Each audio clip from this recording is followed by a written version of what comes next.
Welcome to the Sunset Safari. It's the Killer Bees, Brent and Bryan, out on the search for fantastic animals. And we've had an interesting day of hoping that the wild dogs might come back to the west. So we're going to do a big loop towards the western boundary, see if we can find any sign of the wild dogs. Sam and Dangerous Dave are out on the other vehicle, and Kirsten and Rebecca in final control. And a bit later, James will be perusing the African bush on tracking team. Now, speaking about the bush, it's from Africa. This morning we did the impossible tree quiz, and I thought it would carry on till the Sunset Safari, and I was right. I did give you a few little clues, and the one clue I think was it pretends to be a thorn, but it is not a thorn, of course. I still have our sample, looking a little bit tired, but there it is. No thorns. Not soft like toilet paper tree, which is over here. Now, you'll see the leaves are a little bit bigger on the percentage easier to get. And there we go. You can see the leaves are quite a bit smaller. So, to take a comparison of the two, you can see now that's a leaf and that's a leaf. So there's a big difference in size, and even the little leaflets, big difference in size. And this is wonderfully, gloriously soft. So soft. You want to feel, Bryan? Yes, so sometimes referred to as the toilet paper tree or the weeping wattle. This was got by Terry. Well done, Terry. The only person to get the impossible tree quiz correct. It is a low-felt false thorn. Albizia harvii. So there we go. They're not too common here in the Sabi Sands. They tend to grow right on the edge of seep lines, and the elephants never let them get really big. But they can become a big, beautiful tree, similar to these peltiforums around us, or weeping wattles. Now, I've just noticed, it's been very interesting because of the strange rainy season we've had this wet season and the lack of rain. We had a couple of different bursts of flowers. A very late one from this peltiforum.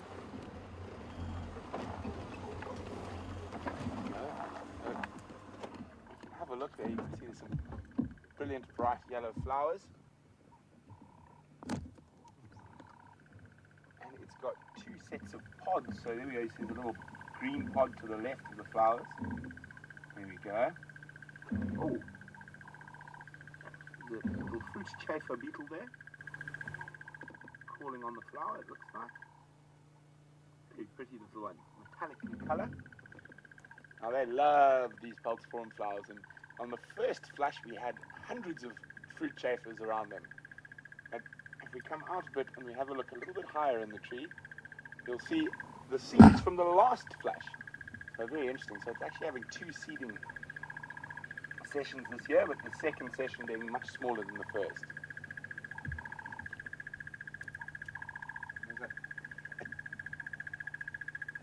Tinkling sound.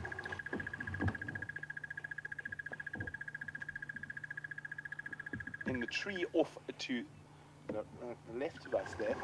So it seems like, oh, there we go.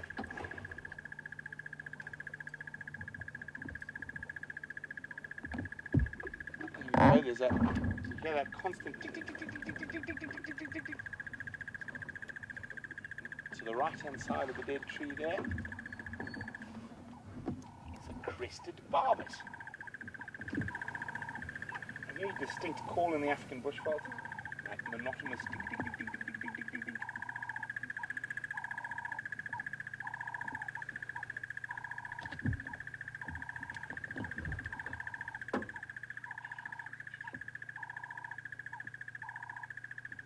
We do apologize. Seems to be having a little bit of problem with our sound.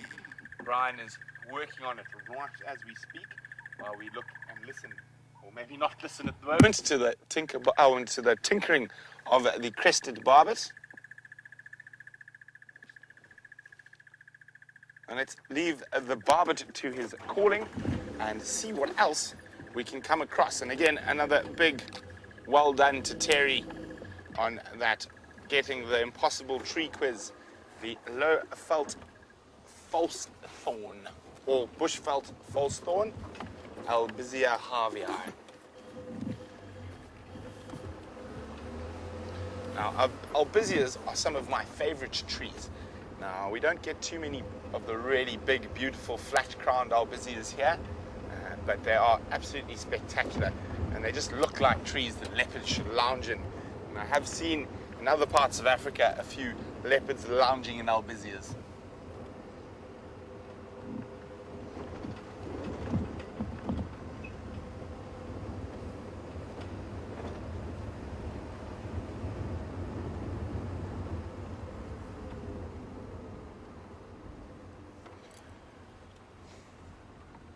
Now, speaking about trees and insects, a lot of trees and a lot of insects have a very, very particular relationship. And Glenda Kim has heard that ants can nest inside thorns. That they can. Certain species of ants and certain acacias. And they do it. And there's another. It has a perfect example of not an ant this time, but this is from a wasp. And there is an ant species and a wasp species that nest exclusively in this plant here. It's called a terminalia, or a silver cluster leaf. And there we go. So this is a very similar principle, Glenda, to what those ants do to those acacia thorns. So what happens, in this case it's actually a wasp though, it's called a terminalia gall wasp. And you can see these beautiful little holes here of where the eggs, and these are obviously a hatched one. So what happens is the wasp actually stings the plant, which causes the plant to produce a growth hormone called globulin, and it produces these big globules. So a lot of the plant's nutrients are pumped into this area, and it makes this beautiful hard casing for the wasps to lay their eggs in. Now, ants do the exact same thing, and certain ant species do it to terminalias. It doesn't look like there are any gall ant nests on that particular terminalia we're looking at, but they also do it to those large acacia thorns. So they'll sting them or bite them, causing them growth hormone to increase the size and make a cavity for the insects to lay their young in. So a nice safe place for them, protected from birds and other creatures that might eat them.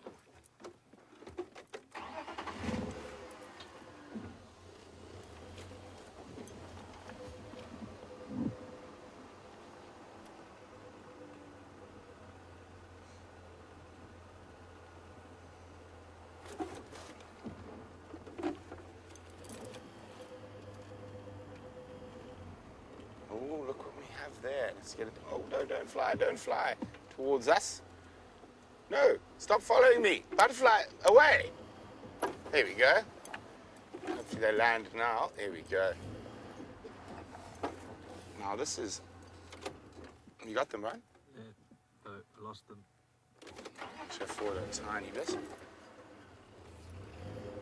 Okay, let's have a look. So basically between our two head shadows. You got them yet? There we go. Is that them there? No, they've flown. I think slightly to the left.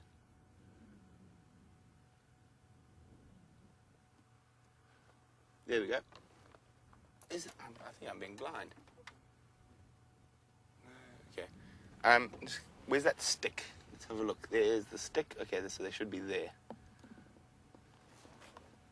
They're keeping quite still on a blade of grass. Wait, there we go. They're still there? Yes, they are. You see the wings opening and closing? Yeah, I did. A center frame. Now look at that. Oh, there we go. Now, they're mating little acria butterflies. So look at that. Tiny little butterfly, very pretty butterfly. The acrias are my favorite family. Now, it's quite an interesting thing that they're mating in this particular area, because 80% of acrias lay their eggs on a single plant species. And we've been talking about the relationships between plants and insects. So if we come out a little bit, Bryan, and we'll see there's this plant coming into frame. There with my shadow. There. And that is the Waltharia indica. You can see the little yellow flowers on it. Now that is the host species for those little butterflies. So they lay their eggs on that plant, and they're able to the caterpillars are able to sequester a poison called hydrogen cyanide from that plant while they feed off it, and it makes them noxious as an adult, and that gives them defense against birds and other things that might want to eat them because they don't taste very nice. We'll give those butterflies some privacy. They did try to chase us once. We are going to have to change batteries quickly. So we'll keep talking till we disappear, but we are on the A7S, which is quite exciting for later. It's the low light camera.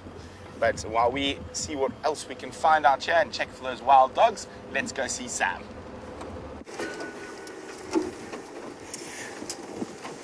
Good afternoon, everyone. We are out here in the Sabi Sands. As you can see, myself and Dave are quite stuck in the block here. Exciting stuff. We're basically trying to find where Tingana was. I'm just going to switch off for a second, introduce myself. I am Sam Chevalier. I am from Cape Town. I've just started here with WildEarth TV. It's been an incredible adventure over the last couple of days, weeks actually now. It's been 2 weeks since I arrived. And I've been with Dave for 4 drives. That's Dave.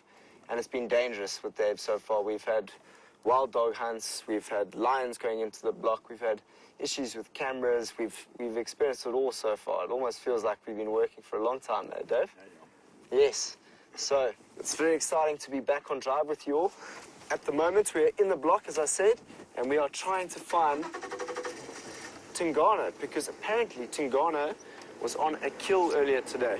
So we're just trying to relocate on that animal and doing our very best. And James is trying to get hold of me on the game drive here, on the game drive comp. So I'm just going to have to quickly chat to him and see what he says. James Henry, did you copy James?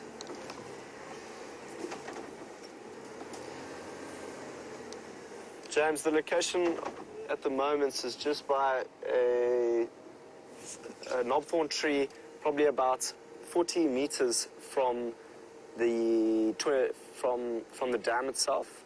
We're just looking for tracks, but we can't really find any at all. Dave's struggling to remember where it was. So if there's any iconic things that you remember, send us, it'll be great.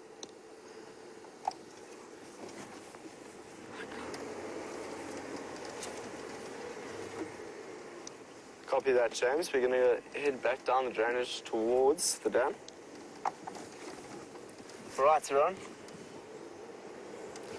I'm going to go meet James at the dam because he knows exactly where we need to go. So, best thing that we can do right now is stop trying to follow tracks, because tracks can go anywhere. Get to James, and then we can go see if we can see Tingana, which will be the second time that I've seen Tingana in the flesh. So I'm very excited to meet our local resident Tingana.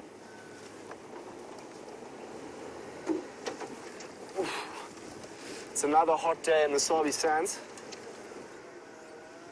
We haven't had much rain, and I know everyone was asking for us to do a rain dance for me and Dave, but you know what? We were just with the wild dogs last night, and it got pretty wild. So it was pretty difficult to just jump out the car and start dancing for the rain to come. But maybe we'll have a chance to do that sometime soon, hey, Dave? Yeah. Yeah. But with that, let's just go see what Brent's up to while we try locate on Tingana.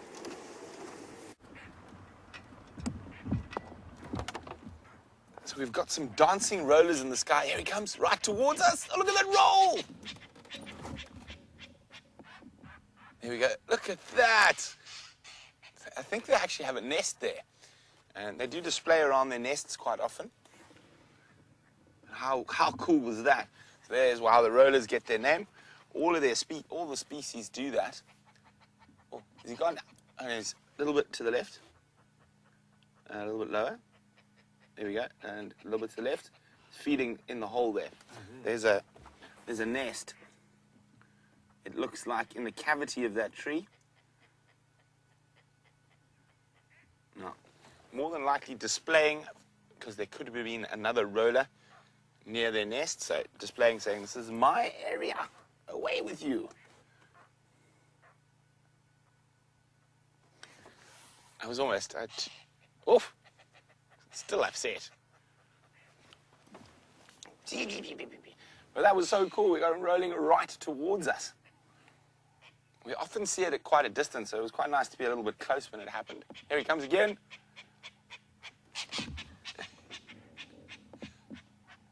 There's the roll. Back to the nest.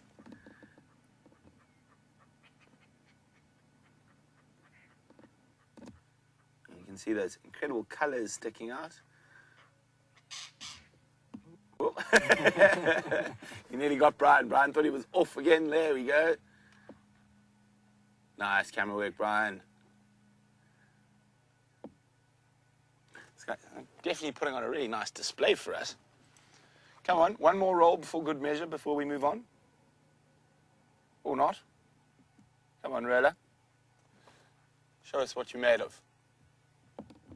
Well, not so much of that sort of harsh noises anymore. So maybe it feels like it's, oh, no, here we go. Might have vanquished whatever it was rolling at. I have seen rollers get very aggressive with other rollers, and even a fork-tailed drongo once.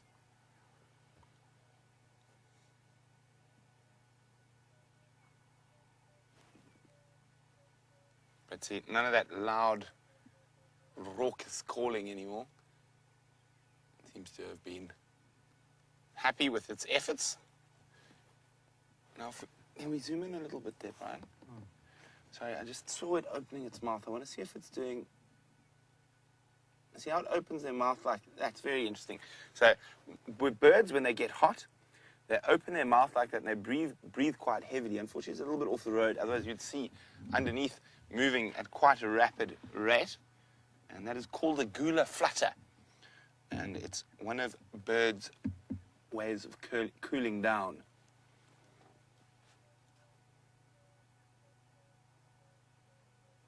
Yeah, well, thanks for that, roller. You've definitely earned your keep this evening with that wonderful little display.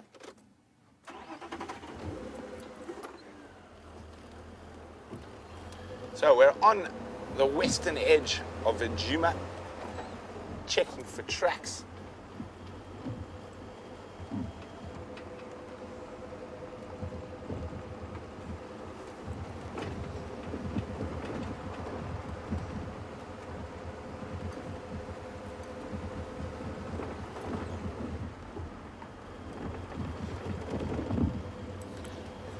So we see a few different species of roller here, and we have the lilac-breasted roller, which we've just seen, the purple roller, which we saw on the sunrise safari, and then the European roller. And Ashley's wondering, do rollers migrate? The purple and the lilac-breasted are resident here. They stay here all year round, but the European does migrate, and they migrate to the south of France and to Spain. And I've actually seen them in both those places during the European summer. And Portugal, I think, is another place you can see them.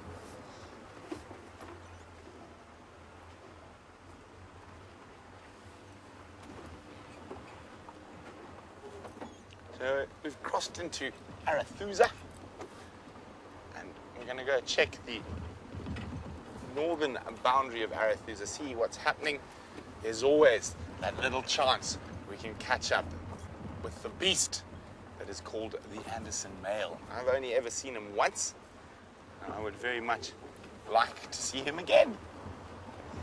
And Bryan was actually with me for that, so I know Bryan would love to see the Anderson male again. And Wiem is the most jealous because I don't think he's seen the Anderson male. And Wiem is a lover of big cats, specifically lion and leopard.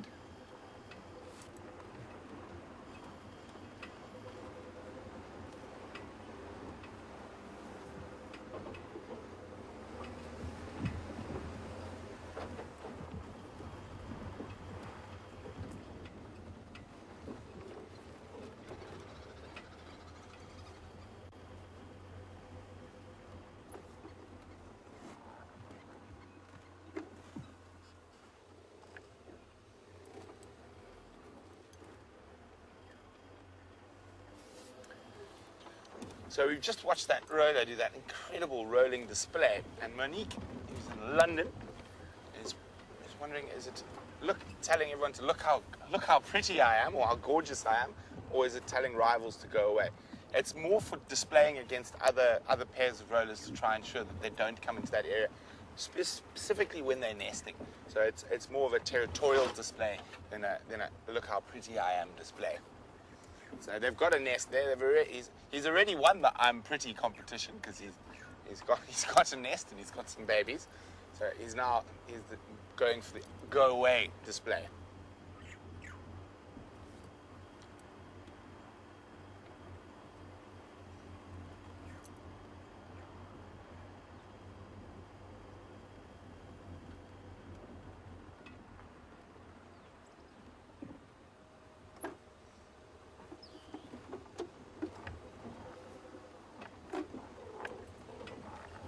So, on the subject of birds, Tim's wondering, are there weaver birds as far south as Kruger? There are. There's actually quite a few different species. There are weaver birds as far south as Cape Town. So a lot of weaver species occur throughout southern Africa, sometimes missing the sort of very arid central area, but there's your Valentine weaver, your lesser mast weaver, village weaver, the names have changed a bit, but the weaver we see the most here is normally your Valentine. We do also have red-headed weavers here. They are more solitary weaver species. They're not as social as the others. But we do get weavers here. We haven't seen many of them this year. They really like to nest in acacia trees and that, quite often above water. There hasn't been too much water above them for them to nest in. Or below them, sorry.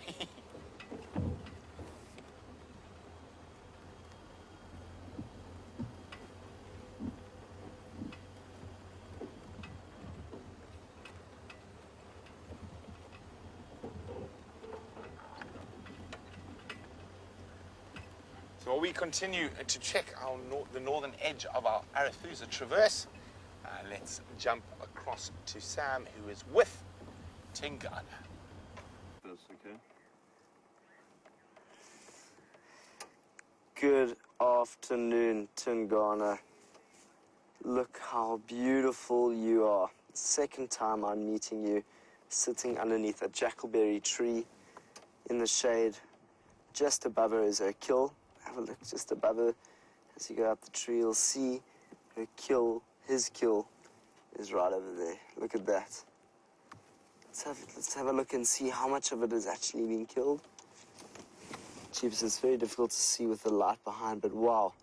Most of it, quite a lot of it, a good 60 to 70% of that carcass has been eaten from the inside. So quite a lot has already been taken from the impala. Wow, this is cool. Something that I've noticed that I've been saying a lot is the word wow. So let's see if I can not say that. Oh, so it's actually a young female kudu, which I couldn't see with the sun behind it. It's just an impala, but wow, Tingana. Said it again. Let's not say wow. Oh, beautiful. So he's a big male. He's the one that dominates this area. Second time in meeting you. You can see there's some blood on the side of his mouth there. And he is breathing very heavily. He looks like he has just been eating all day. Magnificent. Look at that golden color on its back. It's beautiful genes that he has. Tingana. Look at that belly. Have a look at that belly. It is full. He has eaten his heart out. He is very, very happy. But looks very hot at the same time as he breathes there. So I wonder how this all took place. Apparently this morning, David, you can correct me, what was going on here was he had the kill up in the tree, and there was a number of hyenas that were coming around him. Yeah, 2 hyenas. There were 2 hyenas that were surrounding Tingana around this tree as he had his kill up there.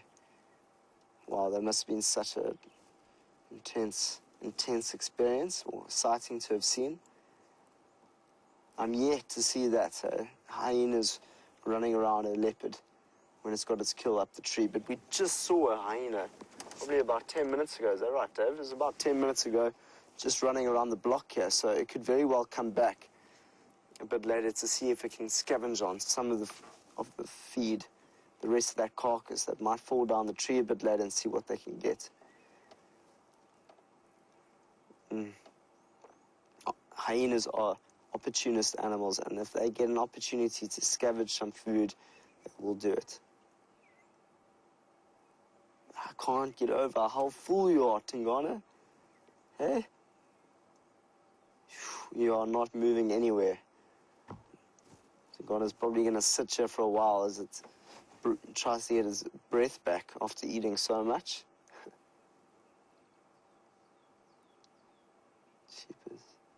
And look at those rosettes on his body. Beautiful.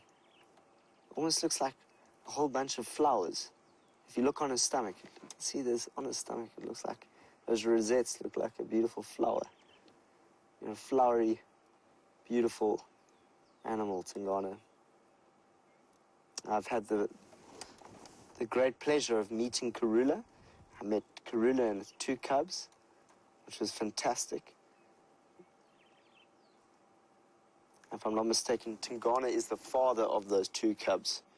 What's actually really interesting at the moment, Karula's not coming up into the property as much as we would like to see her, purely because there's also other males that are coming. There's one male that's on Buffelshoek that often comes through to Buffelshoek, and I've seen his big tracks in the ground there. And that's very scary for Karula, because that leopard would kill those cubs. So I think she's giving herself the distance to look after those cubs so that they can survive. And he's a strong-looking male, Tingana. Look at him.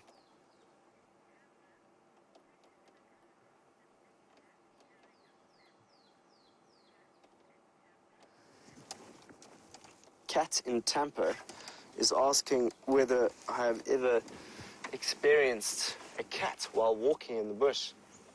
Well, Cat, I have experienced just once with a lion and once with a leopard.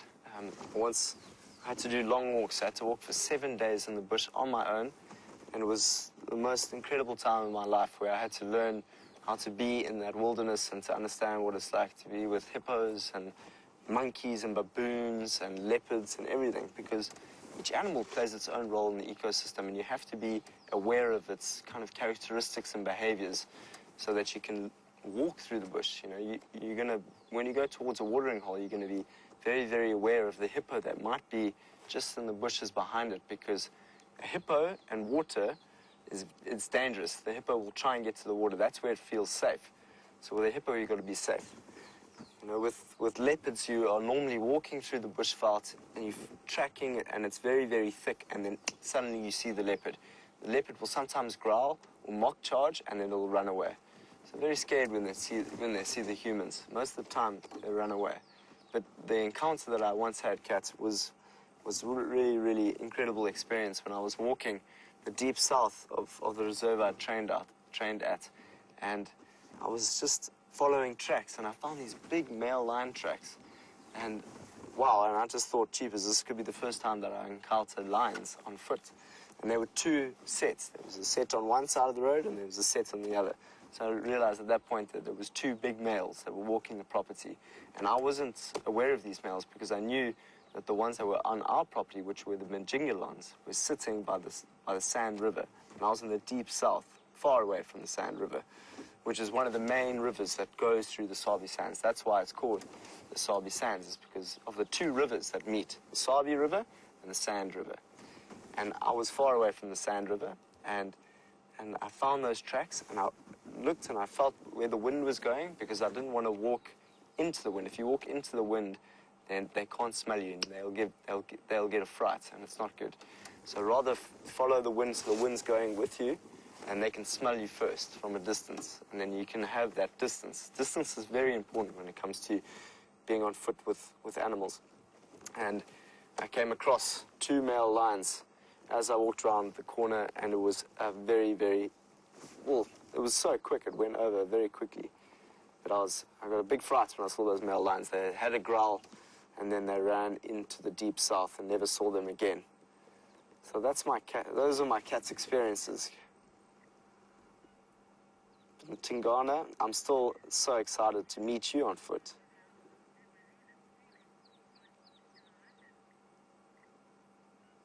Wow, Tingana is not facing us anymore. Very close to the kill. So, Kirsten, please go with that question again. I just got it. It was from Monique. Was that Monique?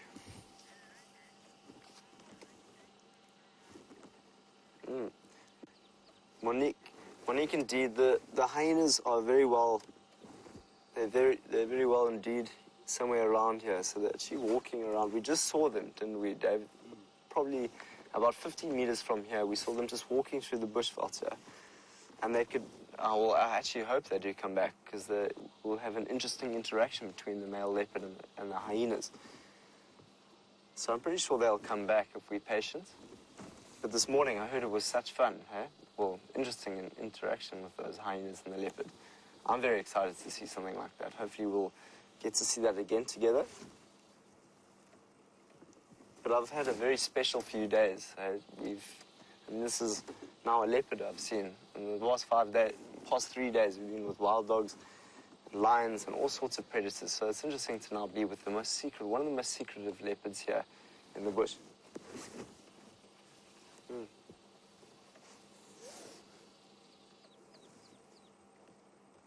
But it's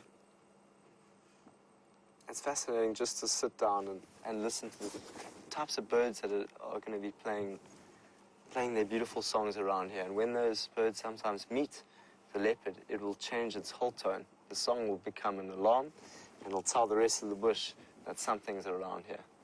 So often when you go walking in the bush, have a look and see if you can see some birds calling.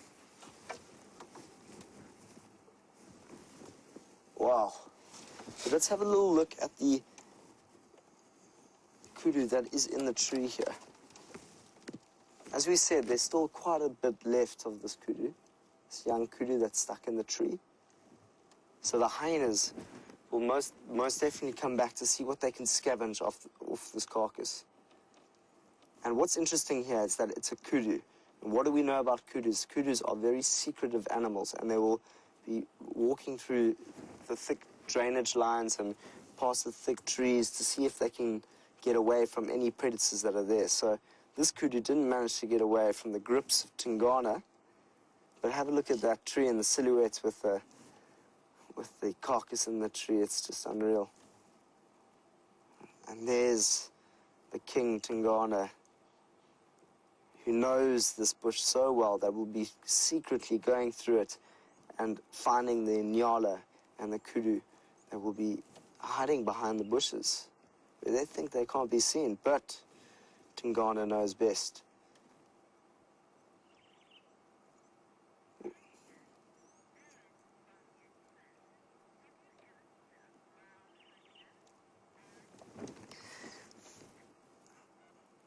Aaron from New Zealand's asking if I've ever seen a brown hyena.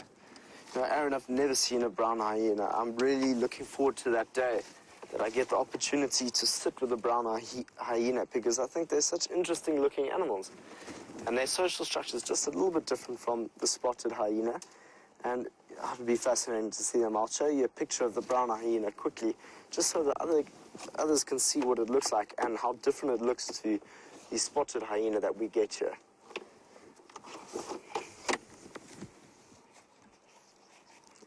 Almost looks like it's wearing a big coat.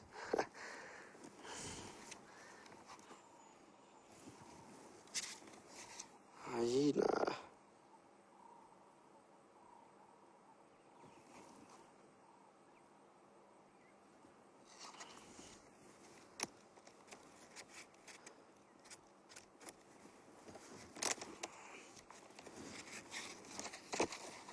When you go tracking for hyena in the bush, you know that they have very, very different tracks to that of a leopard and a lion. They almost look like they've got a kidney bean in it. So hopefully when we're driving a bit later, we'll get to see a track of hyena, and we'll get to put it up against that of a leopard, and we can see the differences, because it's remarkable. When you go tracking in the bush, you can make a big difference between them.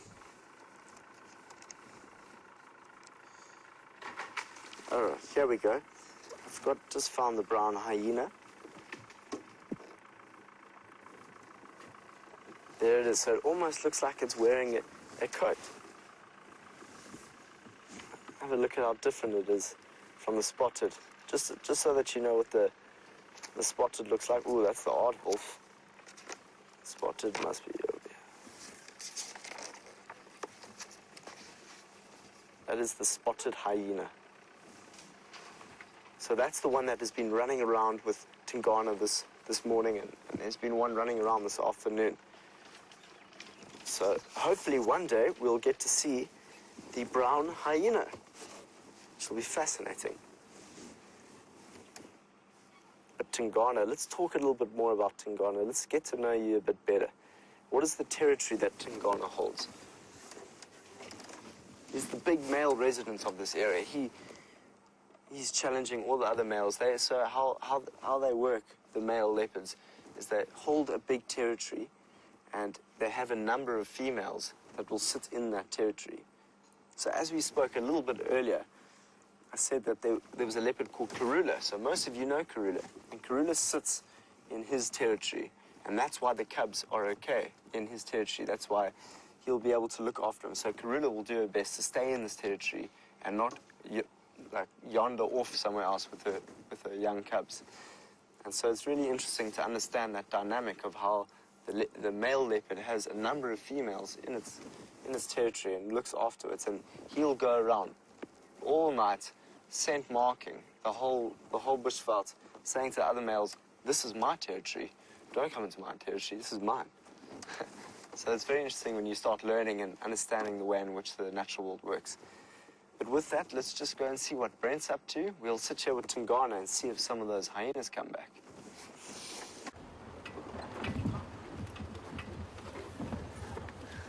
So unfortunately, those wild dogs have headed to the west. So I have heard that Shadow was out and about away from the den where her cubs are this morning. So we're going to go have a look, see if we get some luck there, and see if we can find her around the Knobthorn open area.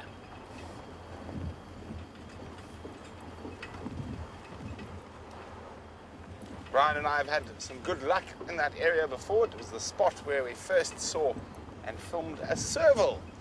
And I sadly heard that about a week ago, they found a dead serval at that very spot.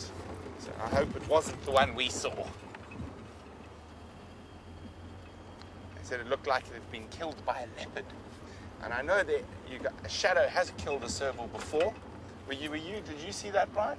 Bryan saw Shadow carrying a dead serval.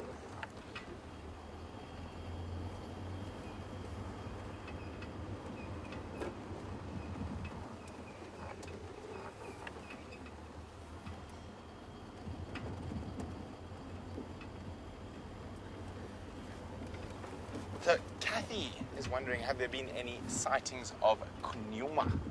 Now, I did hear a very good friend of mine saw him very close to the Londolozi boundary about a week and a half ago. So that way, quite far.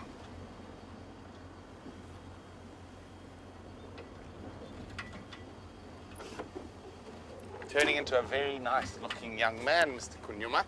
I did get sent some pictures of him looking very good.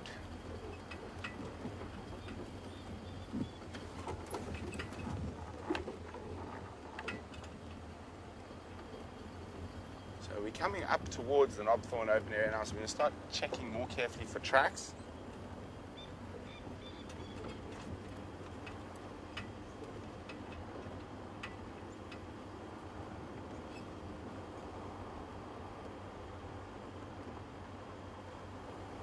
Sorry, just listening to the Game Drive radio for a second. Getting an update. So those wild dog tracks have might have come back. I'm just trying to hear if they have.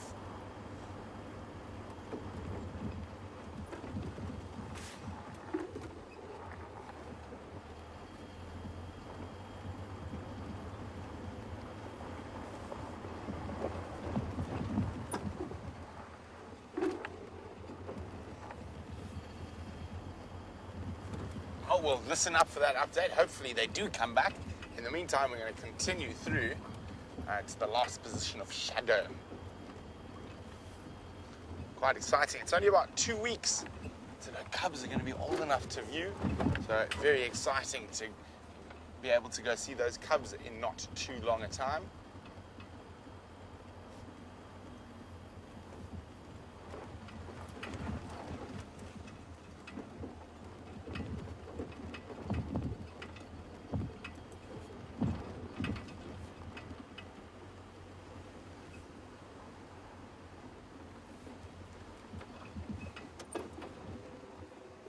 No tracks at this junction.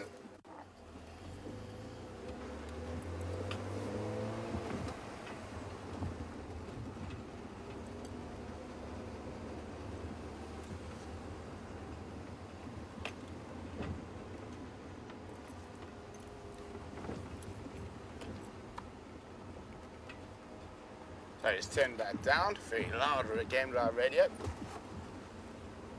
So start looking carefully on termite mounds, and check the road.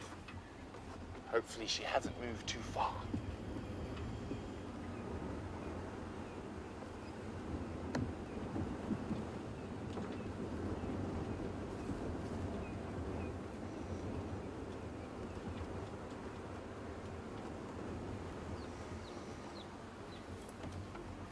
So, Cat in Tampa is wondering, why would leopard kill a serval?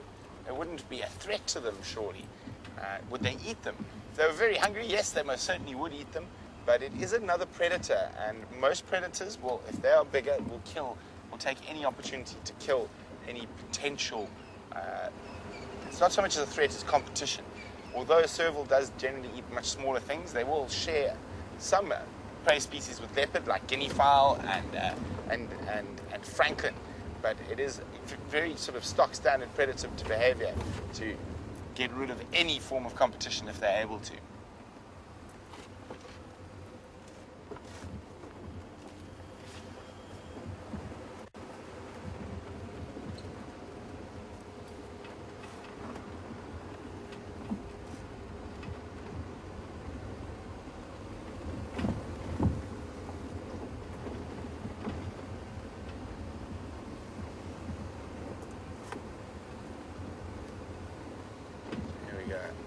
She was seen somewhere around this open area. Let's check carefully on the edge of it in the shade, around the water holes.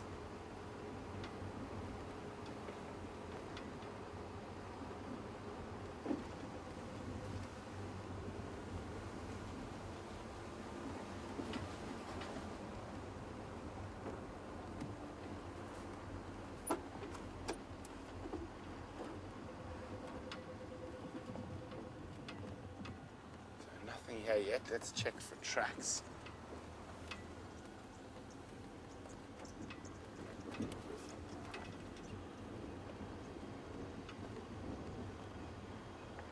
So while we look for a female leopard, let's go back to the male leopard we already have in our pocket.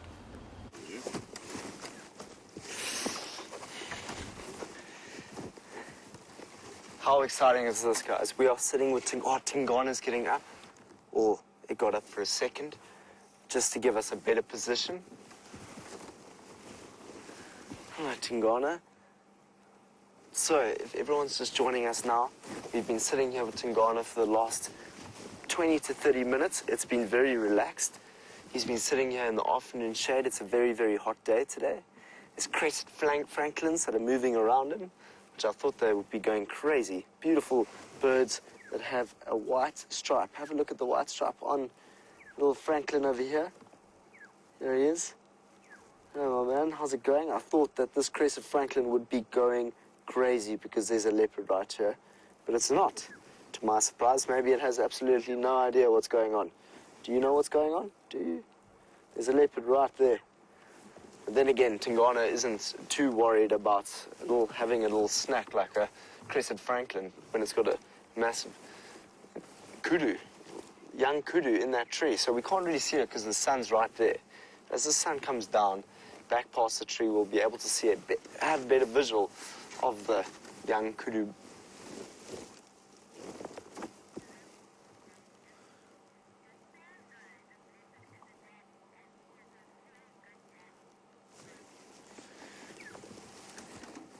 Gracie, age 8, is saying, do I know that Tingana is a daddy and he's a really good daddy? You know, Gracie, thanks for that. I think that he is a good daddy. I mean, I've just met Tingana, so I don't really know how much of a good daddy he is. Gracie's aged 8. I think that's so cool that you're watching, Gracie. It's so cool. I know that you're a regular viewer out here, and I'm so glad to be able to talk to the youngsters, the older people, and people from around the world. It's a magical thing. So thank you. And if you have any cool pictures and stuff of Tingana, please hashtag SafariLIVE. I'd love to see them and get to know this beautiful leopard through you guys.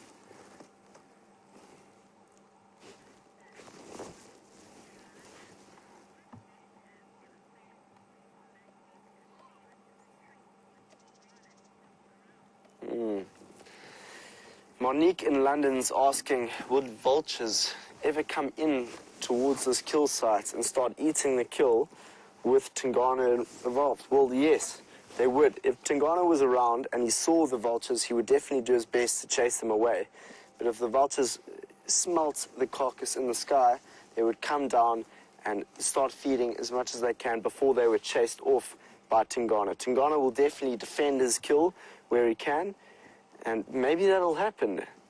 Maybe that will happen, Monique. That would be an amazing behavior that I had never witnessed before, only ever read about in books. And that's the beauty of being out in the natural world. You get to experience things for the first time to see how it happens live. If there are any first-time viewers out there, this is a live safari. It's all happening right now. We have Tingana underneath this tree. We've got a kill in the tree. We've got hyenas that are walking around the site. It could all go down in a matter of seconds. Well, I really do hope the hyenas come, just to give us a little bit of entertainment around what would happen if they did come.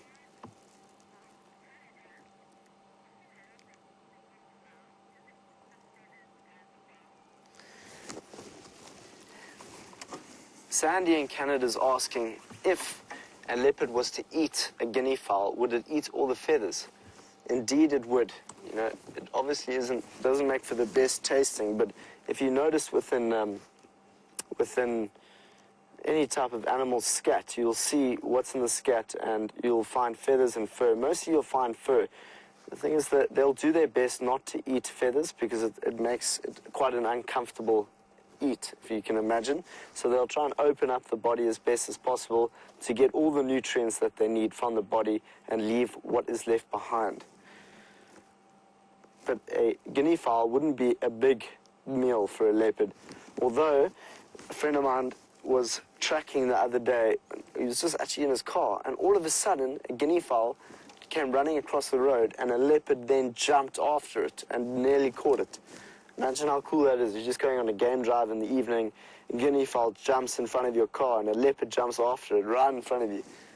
That would be quite a cool sight to see. That's a very good question. Oof, let's have a little lie down. As you can see, Tingana is so full. He can't move. I don't think we'll see him move for a while. This is his resting zone. Let's have a look at those spots. Can we get closer? See how the ones at the bottom are much darker. And as they get up, you start to see that golden sheen of Tingana. Wow.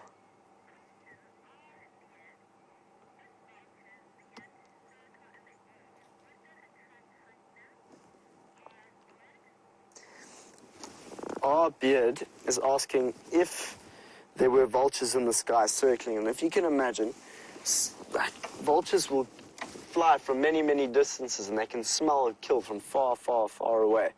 And much like that, the hyena can. So the hyena and the vultures are both territory consumers. And so the vulture will fly over the kill, and the hyena will see that from a distance, and it will also make its way to that kill. So the vultures can help any tracker out there that's looking for something to eat to find it. So not only that, they will help lions find a kill. And vultures are big, significant things in the bush. You know, they're the sanitizers. They help clean up the bush and all the old carcasses that need to be eaten.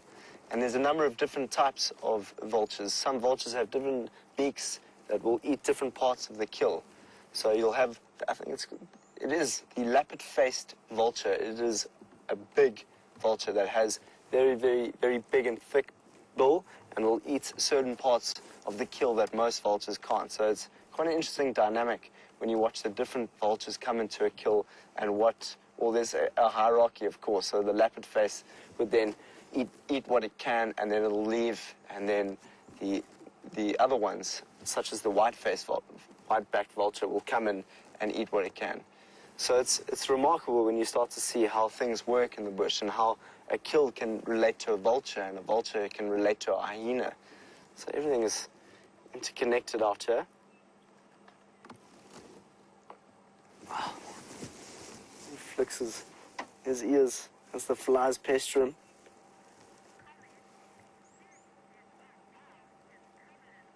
Yeah, Susie, he is covered in flies. He's just flicking his ear. Look at him flick his ear. And he's like, can't move him. He can't move his body, but all he does is flick his ear because that's the only energy that he has. But that must be quite annoying, to have flies coming all over you. I can tell you, at camp, we've had a number of flies coming into our camp, and they just fly all over us, and all you want to do is slap your body everywhere. I'll tell you what, it teaches you a lesson in toleration. Do you know, is there a word such as toleration? No, I don't think so. It teaches you to become tolerant. Tolerance. Tolerance. Thank you, Dave, for correcting me in my English language. Not only are we a team to go look for predators, but we are a team at helping each other out with the English language. With that, let's go and see what Brent is up to. We'll sit with Tingana for a bit longer, but other people are starting to come into the side. Oof, that was a big waft. Did you smell that, Dave? Oh, yeah. Jeepers. That smell is quite pungent. Let's go see what Brent's up to. Cheers for now.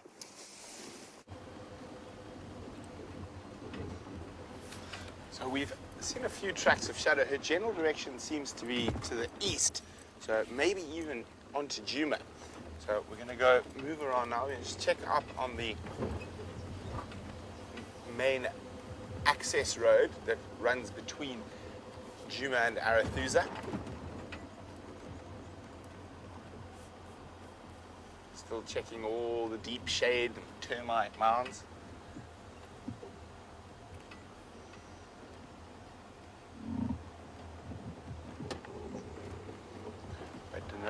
The last track we had was probably a couple of 100 meters back.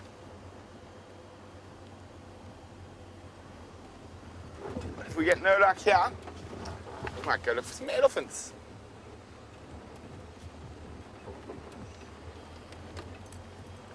Standing by.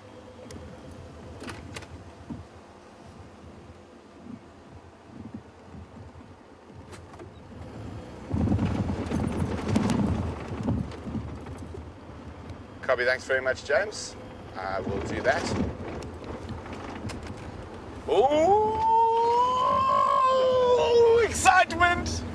We're going on a road trip to see something that everybody would love to see. Aren't you excited, Bryan? I'm very excited. Oh, we know what it is.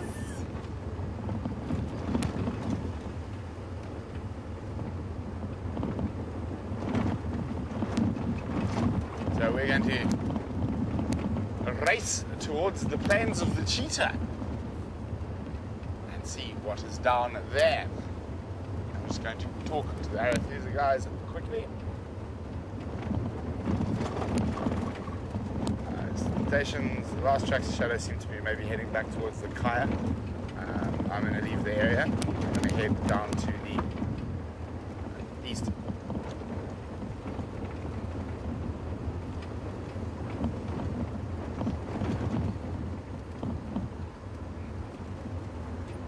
Okay, so very exciting. I'm very excited. Brian's very excited. I'm sure Final Control's also very excited.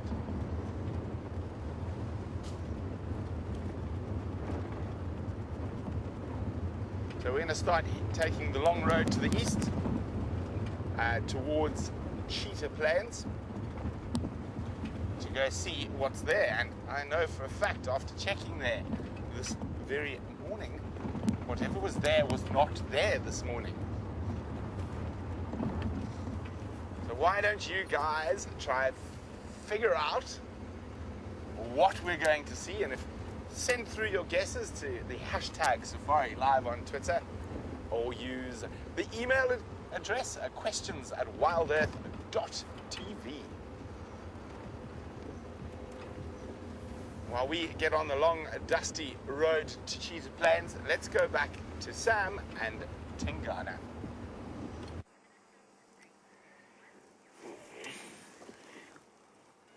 Look at this. Here we are by the kill. Isn't it remarkable to see it in the tree? Have a look at all the flies that are flying on it. There's a whole bunch of ants that are there as we move up on the tree. Have a look at that. What has Tingana done here? He's gone and got the most nutritional value that he could get. Yo. Whoa, the smell here, Zoe, is quite remarkable. I'm actually holding my nose.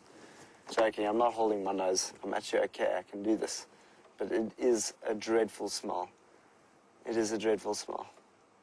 And that's also a key indicator that it can help us find animals out here. When you hear when you know that a leopard has made a kill, you can smell this, and you can take you straight to where it is. And look at all those flies. You can see such good definition on those flies. And they'll be laying maggots, laying eggs that will turn into maggots that'll then also eat a part of this carcass. Wow, look at just... Wow.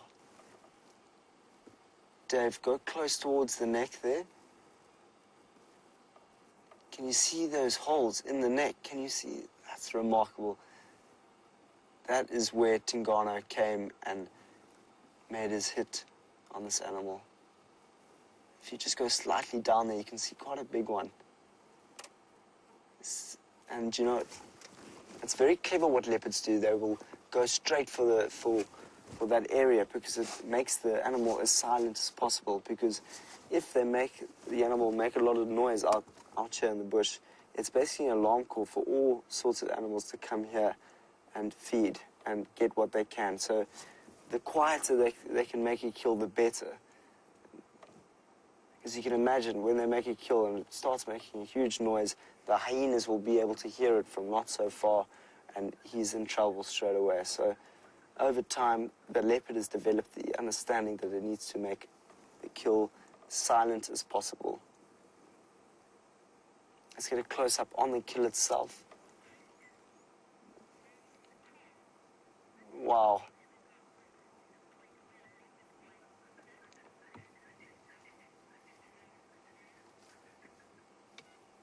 Wow. You can actually see his ribs. A close-up on the ribs there. Wow. And have a look at those flies that are inside of the stomach.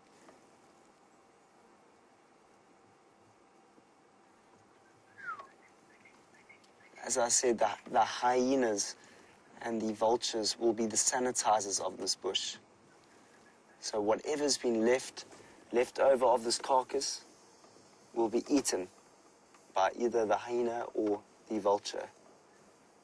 And that is really good because it gets rid of any disease or any sort of thing that might find its way to an old carcass.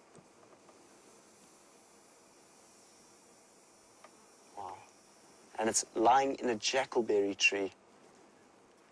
And that's a very iconic and classic thing to see out here when you see a kill in a jackalberry tree. Leopards love jackalberries because they create such a beautiful space for them to lie on. Oh, here comes Tingana.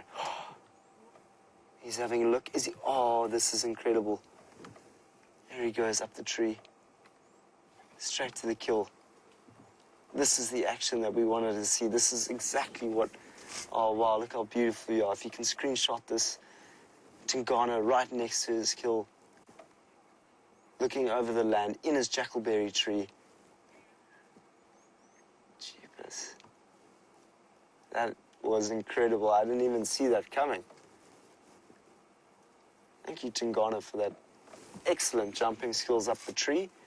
Can't say I can do that at all. And what's interesting is what has been designed in leopards is the way in which they have the ability to climb up trees.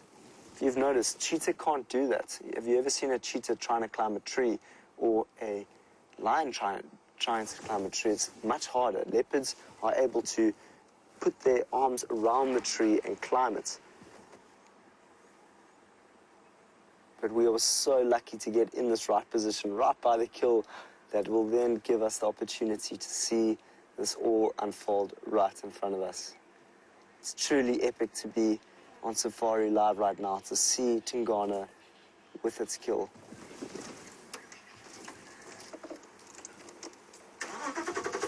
I'm just going to move a little bit forward so I can give space for other people to have the opportunity to view this.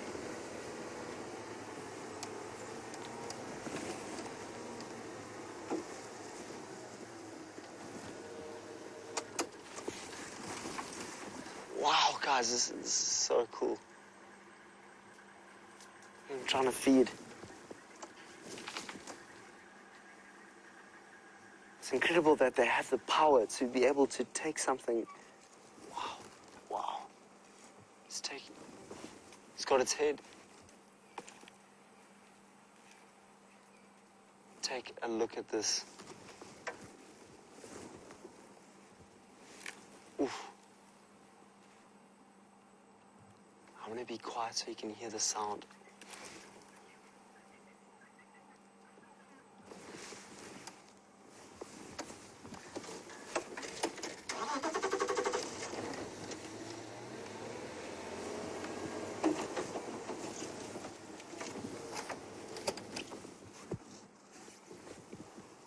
Have a look at Tingana, everyone, and listen to the sound.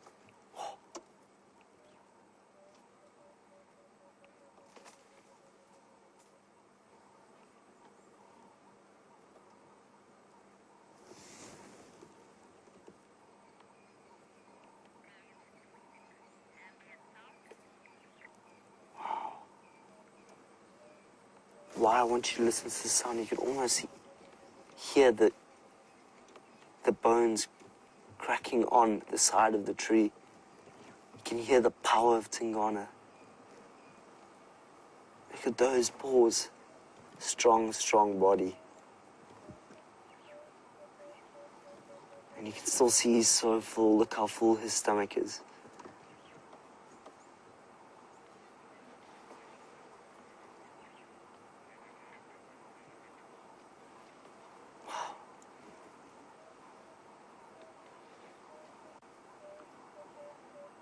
You can just see the legs dangling on the right there. The stomach is open on top of the tree. Tingana is ripping what looks to be the head. This is something you're not going to see often. Well, it's something I haven't seen often. Maybe while you guys have been watching SafariLIVE, you've seen Tingana do this a few times. This is the first time I'm ever seeing it. And if we're lucky, we're going to hear some hyenas coming.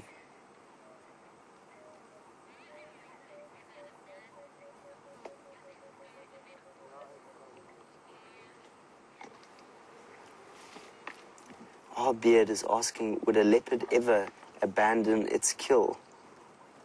But, you know, it's very circumstantial. You know, if you're a female leopard, oh wow, look at this. Let's just take this in. He's got his mouth wrapped over the neck of this young kudu. Look at that eye of the leopard. Take that in.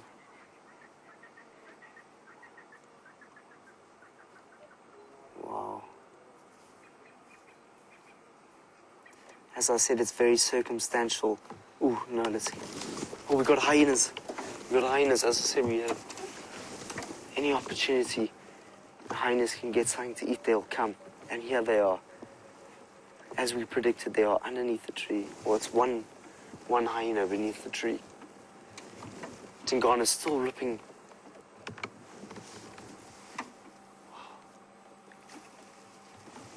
The action is unfolding right before us. Have a look at the hyena. He's smelling the bottom of the tree. He's found something that's fallen from the bottom of the tree, and he's just scavenging what he can find. Or she. I can't tell if it's a male or a female. Ooh, what's going on? Oh no, Tingana's. It's hanging right beneath the hyena.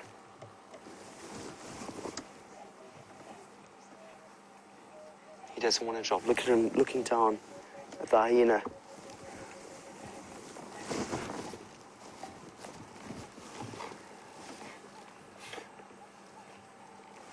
Monique in London's asking if leopards ever fall out trees. Well, they're very much like cats. So if they did fall down, they would be able to land on their four feet. They're very agile cats. So I'm sure, oh, Tingana, can you have a look at the cut on the side of his leg there? There's a cut on Tingana's leg. Okay, come back. Let's have it. Let's see what's going on here. The hyena's just beneath here.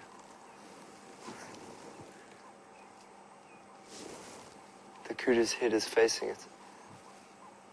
Any opportunity that this hyena can get to catch that, it will do so.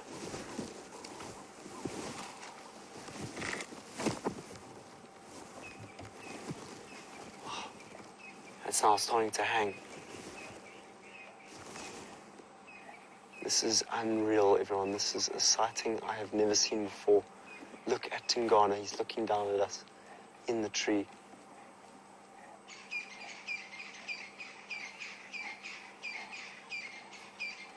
What's he gonna do? What is he gonna do? You've been exceptionally lucky to watch this, as we just came to have a look at the kill to see it, and Tingana came straight up. Provided a whole bunch of action, but it looks like it's gonna fall down. It's 90% in the air. I don't even know what is holding it. Might be his claw that's holding it. But you know what would be so interesting is if the carcass was to fall, what would happen? What would happen if that carcass was to fall?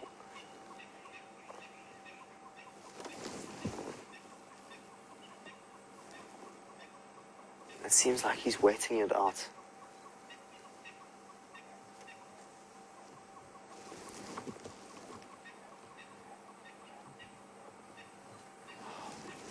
Here's the hyena. It's just behind our vehicle.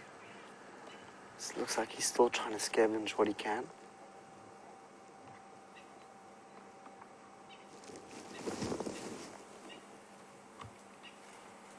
Oof. So he's now trying to wrap the other side back up. As he does so, pieces are falling to the ground. The hyena will make use of anything that falls off this tree.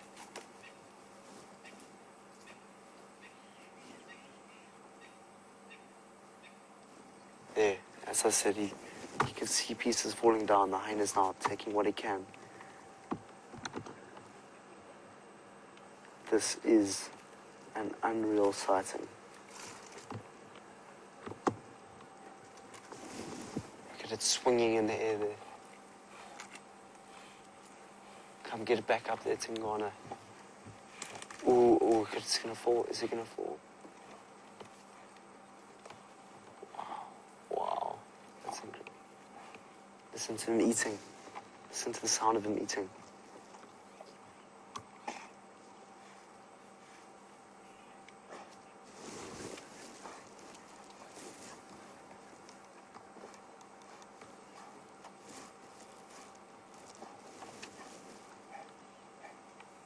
Listen to that breath.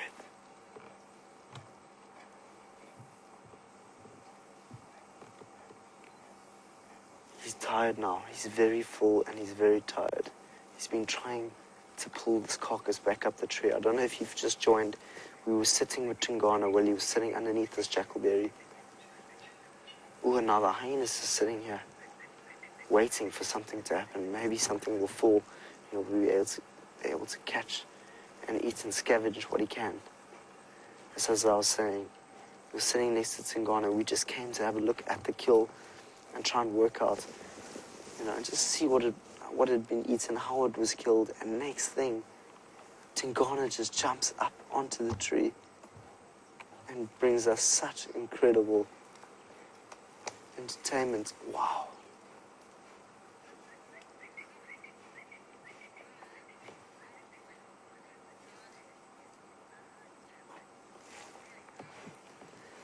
Bella, it does look like he's teasing the hyena. It looked nice, doing a good job of getting it back up onto the tree. No more teasing. I think he's done with his teasing now. And now he's going to feed what he can.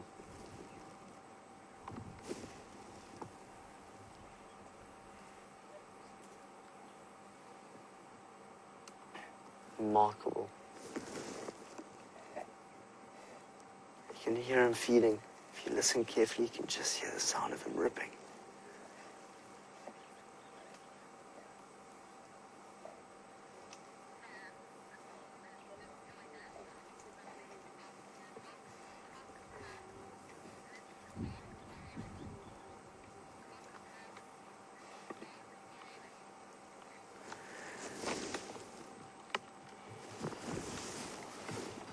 Welcome, Mrs. Clark from Cock High School.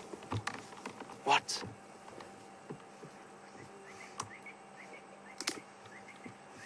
Sorry. It's all going down here at the moment as the leopard's in the tree with the kill. Welcome to our afternoon safari. We were just sitting with this male leopard for a little bit. We're so excited to have you with us. Listen to the sound of this leopard eating in the tree.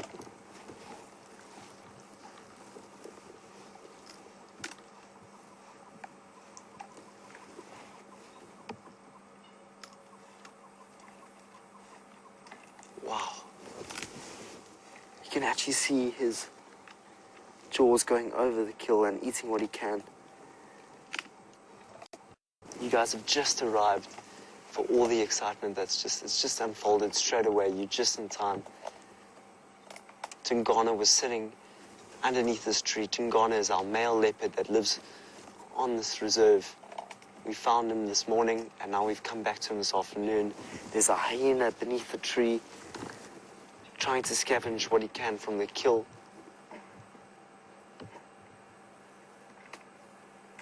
It is a young kudu that is in the tree. That is the kill. What are you going to do, Tingana? Tingana's back up. Oof. Look at his stomach. His stomach is very, very full. And you can see that beautiful coat now in the sun. It's about 5:30 in the afternoon. The sun is beautiful, beautifully on top of this leopard, giving it that golden sheen as it feeds on this young kudu with a hyena beneath it.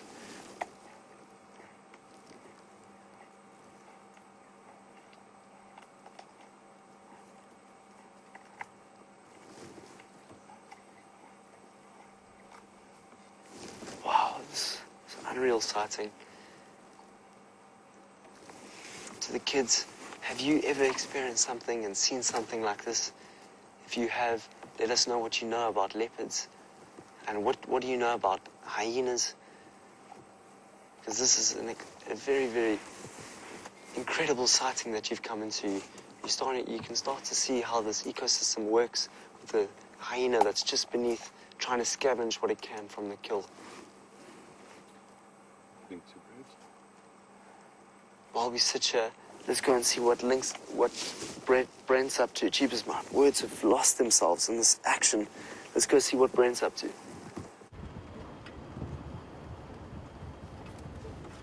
So we are on Cheetah Plains. Oh, there's a buffalo in front of us. But that is not what we're here for. And a big welcome to Cox High School and Mrs. Clark's biology class. Now, here we go. We have some wonderful buffalo bulls wallowing in the mud.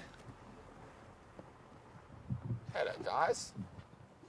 So they often spend quite a bit of time in the mud like this to try escape the biting flies and other creatures that cause them discomfort, such as ticks. So they'll roll in the mud, encase those ectoparasites in the mud, and then go rub it off against a tree or a log, and that will cause those ticks to fall off. But we've come down here for a very special sighting of an animal I haven't seen in quite some time. So we will come back to the buffaloes. And we have arrived at 3 in a row pan. And this morning I was looking for this very specific animal, but unfortunately we didn't find it. Now, I know we have Mrs. Cott's class with us, but we have a very, very special creature to show you. And it is one of our favorite creatures. We haven't seen it in a long time, this particular creature, and he is looking very, very comfortable. And there we go, high in the boughs of a marula is a young male leopard who goes by the name of Quarantine, absolutely fast asleep. So on hot days, leopards will sometimes sleep in trees even when they don't have a kill. It's a bit cooler up there, there's a bit more of a breeze, and it keeps them out of the biting flies. Thanks very much, F.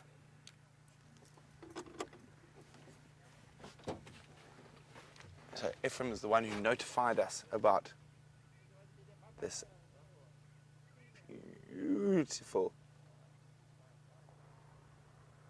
beautiful leopard. Oh, he just moved his head slightly. Let's see where he puts his head back. Oh, it looks like he's very dozy. He's put his head back in the spot. So, unlike the big male leopard you saw with Sam, who's Tingana, who's the dominant male in this area, he's still too young to challenge for territory. So what he does is he tries to avoid leopards like Tingana. So he will sneak around and try and make sure he isn't caught by any of the big males.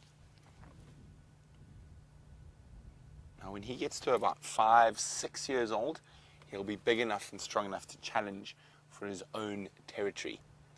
And this is normally a distance from where he was born. So that's how leopards keep their genetics good, is because they get chased from their natal area and can end up as far as, I think the record is about 400 kilometers for a dispersal male leopard from where he was born to where he set up territory. But normally it's between 20 and 30 kilometers in this area, sometimes a little bit less.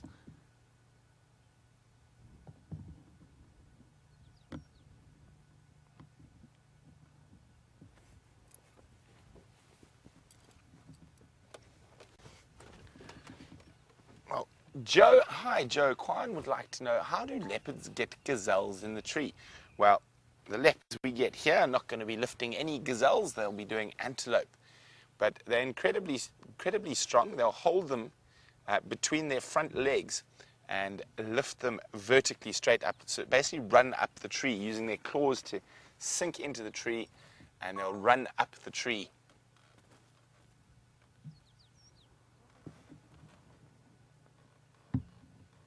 Look at that.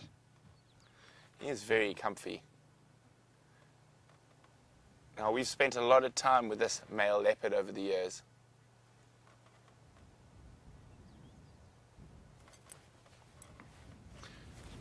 McKenna's wondering, where does the leopard live? Does it live in the tree or near the tree? Well, McKenna, a leopard doesn't live anywhere in particular. It has a territory. This guy is what we would call a dispersal male, so he doesn't have a fixed territory. He just moves all over the place. But when he's an adult, he'll have a fixed territory of around 4,000 or 5,000 acres that he'll defend against other males. And females will do the same, except their territories are generally a bit smaller. A male's territory can encompass up to 4 or 5 different females, so it gives him a chance to mate with as many females as possible and ensure his genetic code is passed on to the next generation.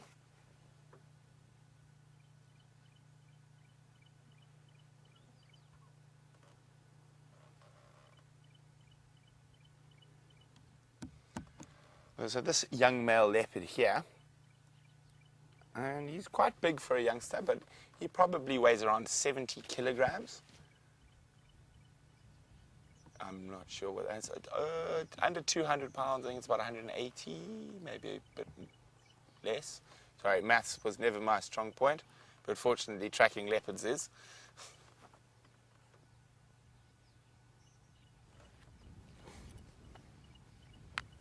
I'm pretty sure, especially around the waterhole here, so it's almost 200 pounds, 70 kilograms. So next to the water here, and especially because there are those old buffalo bulls around, we'll have lots of flies, and that's why he's sleeping up high.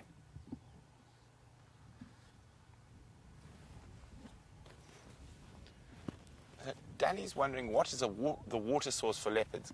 They'll drink out of all the sort of pans in the area or rivers, but they're not completely dependent on water. They can get enough moisture from their kills, but if there is standing water around, they will take advantage of that.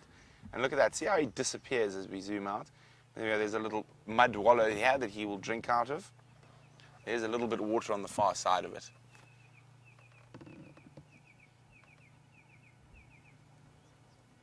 There's a bit of water in there, and then there's the water where those buffalo were.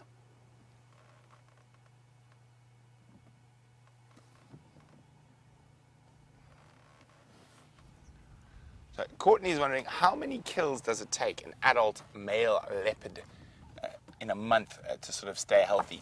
Well, Courtney, it also depends on the size of the kills, but they generally kill every 2 to 3 days, so let's call that twice a week. So 8 to 10 kills a month would keep them healthy.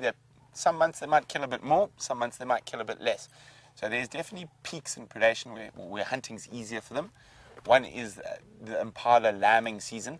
So when all the impala give birth, there's lots of easy food around for them.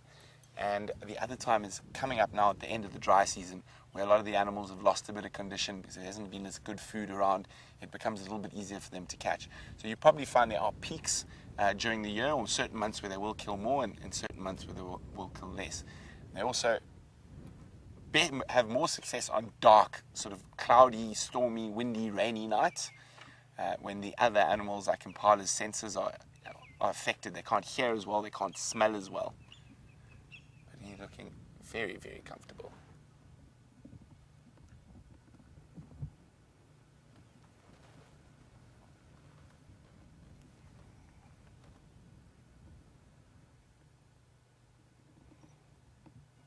So Leo is wondering, do leopards normally sleep in trees, and how long is their normal sort of sleeping period? Well, Leo, most of the time they actually sleep on the ground, and when it's hot or there's lots of insects around, they will sleep in the tree, or when they've got a kill. Now, leopards are slightly less lazy than lions, but only slightly. Leopards, on average, will probably sleep for about 18 hours a day. 16 to 18 hours a day that they'll sleep, whereas lions will sleep for about 20.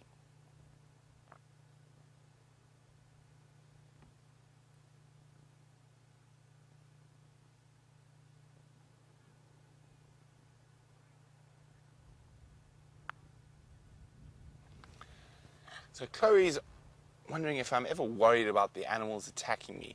I'm not, Chloe. I'm very lucky. I grew up in the bush with lots of animals around me, so I have a very, very healthy respect for them, and I read their body language and behavior, and if I get any of the behavior that they're very upset with us or they might be attacking us, I try to get out of that position before it even happens. So avoiding conflict is probably the best thing here. So you can always see, especially with eddies and stuff, if they're a little bit upset, and you can just avoid that situation rather than put yourself in a dangerous situation. So I'm not to say it's impossible that we'll never get attacked, but it's just highly unlikely.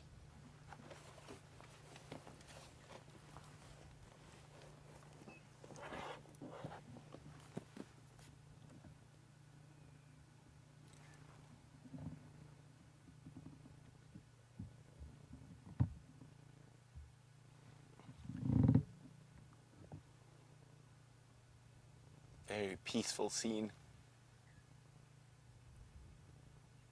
Now in this area, one of the leopard's favorite trees is a marula tree, and another animal whose favorite tree is one of their favorite trees is a marula tree is the animal that Sam's got.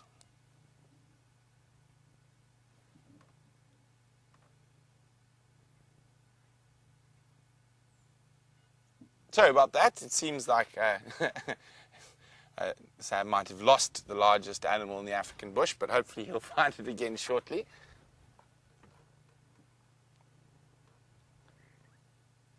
It's very, very still. There's actually very few birds calling at the moment. Not much movement around. But as we say, Sam has now found the other animal who is very fond of marula trees, so let's go take a look.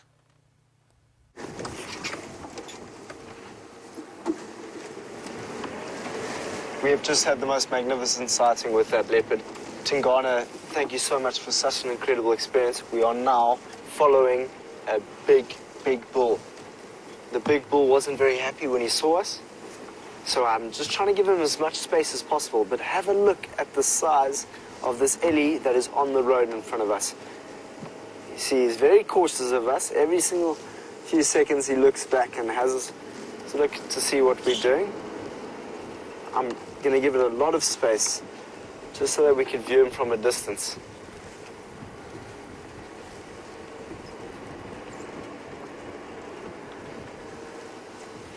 Leo, what is it like living on a game reserve? It is the best thing in the whole world. Sorry, that is quite an over-exaggeration. The best thing in the whole world relative to different people. But Leo, it is amazing to sit with elephants and leopards and cheetah and all the many things that are out here. So I'm a very, very lucky man to be able to sit with this magnificent elephant that's just to the left of us, with a beautiful sun that is beginning to set over the west. Look how big he is, Leo. And you can see those birds that are sitting right next to the ellie. Those are called fork-tailed jongos, and they follow the elephants wherever the elephant goes and picks all the insects that are coming off the feet, or as it goes through the grasses, it'll eat all those insects. But look at the size of those ears. Imagine we had ears that big. Jeepers, we'd hear anything. Just going to see if we can get a better shot of this big bull.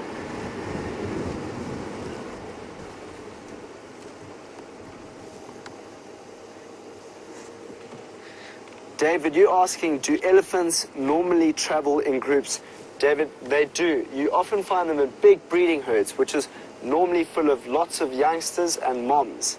This that we're seeing at the moment is a big male bull. So it sits on its own and it'll feed, and sometimes it'll join the social groups. But mainly when you see ellies, or most of the time, you see them in big groups as they feed together, they drink together. So that is an amazing, look at that shot of that ellie in through. Look how big it is. You can see it in contrast to that tree and the size of those tusks. Wow, that is a big male elephant.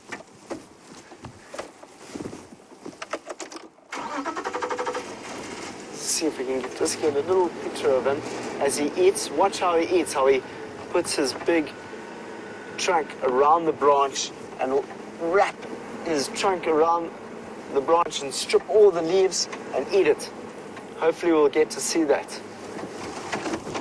Ooh, sorry about that.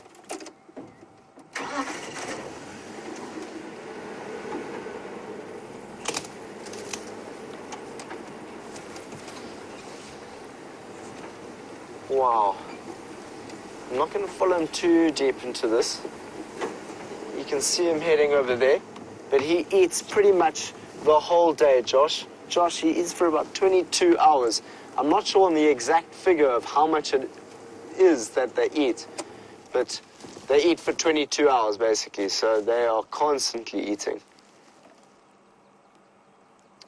But you have to have a lot of respect for an ellie, because if you show them, if you get too close to the ellie, they'll get angry, and they'll show you that they're angry. So when I first saw the ellie, we were too close, and I said, okay, I'm going to give you as much distance as you need. And so he's now off into the thicket, and I think we should just let him be, let him enjoy eating for the next 22 hours before he has a little relax. We'll see you later. Big, beautiful bull elephant. Look at the dust flying off him over there. Oof. We've had a very exciting afternoon, I tell you. Leopards and elephants. What else do you want to see? Hashtag SafariLIVE. What would you like to see?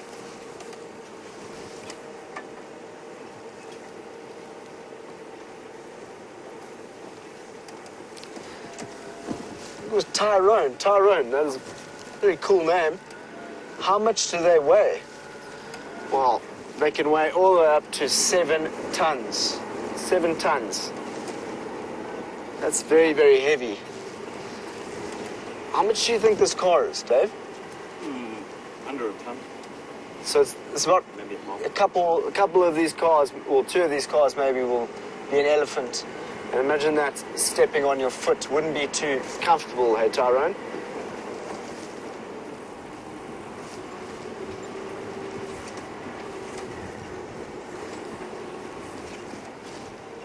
Brent is with the leopard. Let's go and see how he's doing. We'll see you guys just now.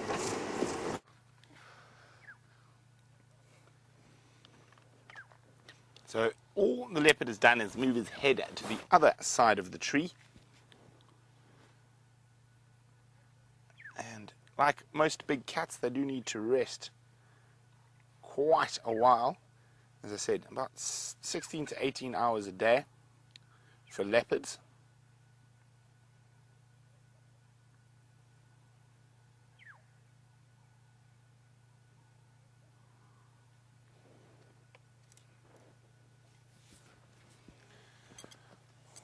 Well, McKenna's wondering, are elephants territorial like leopards? No, they are not. They have home ranges, so the leopards will be the elephants will move in an area. A family group or a breeding herd will have an area that they move in, but they will often go out of it, and they're not strictly territorial like leopards. And the elephant bulls can roam very big distances.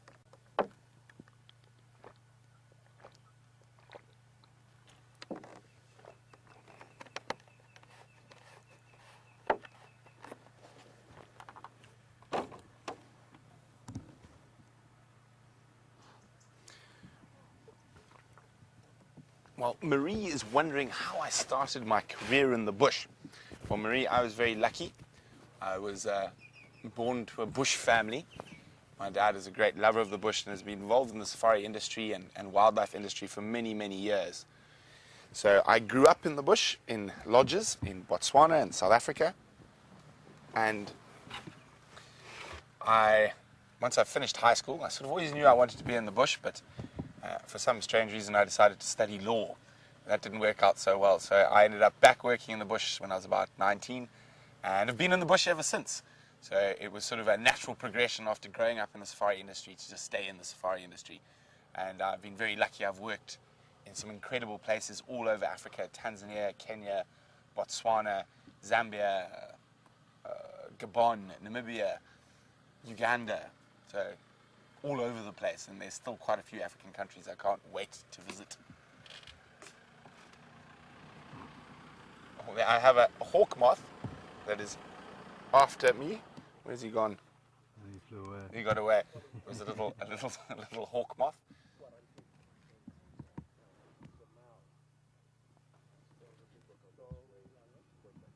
You can see his ears aren't twitching as much as leopards sometimes do, because he's managed to get away from the majority of the flies. Can you go back a little bit, Bryan? Oh, car. Oh, maybe we're going to have to start.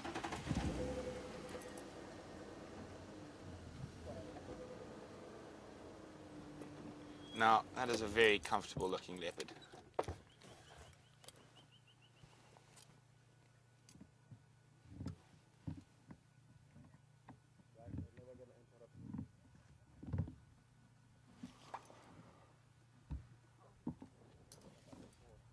So I am hoping as it gets cooler, he's going to come down the tree. Maybe he'll go for a drink.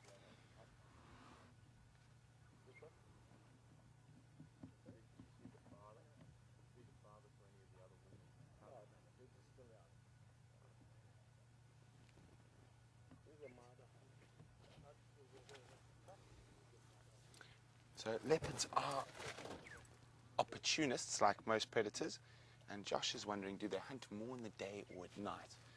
Well, if something happened to come across during the day, they would definitely hunt it, but they generally are more nocturnal hunters. So they spend most of their time moving is also in the darkness, and they can cover quite big distances while they hunt at night, but definitely prefer hunting at night than during the day. And that was a question from Josh.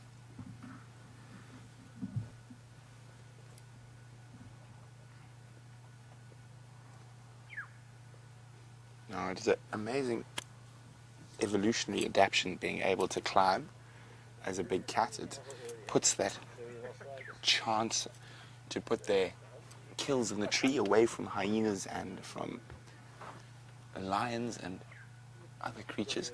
Now, Ella's wondering, will leopards eat the whole kill in one sitting? Well, they will try. Ella, sorry.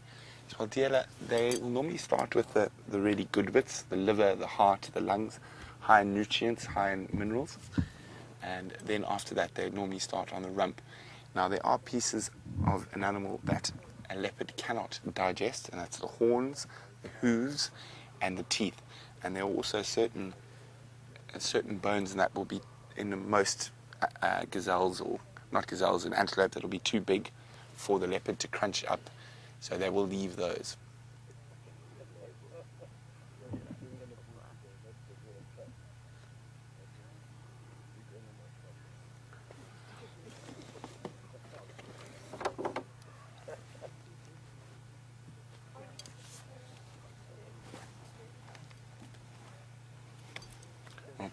Brendan's wondering if I've ever been attacked by a predator.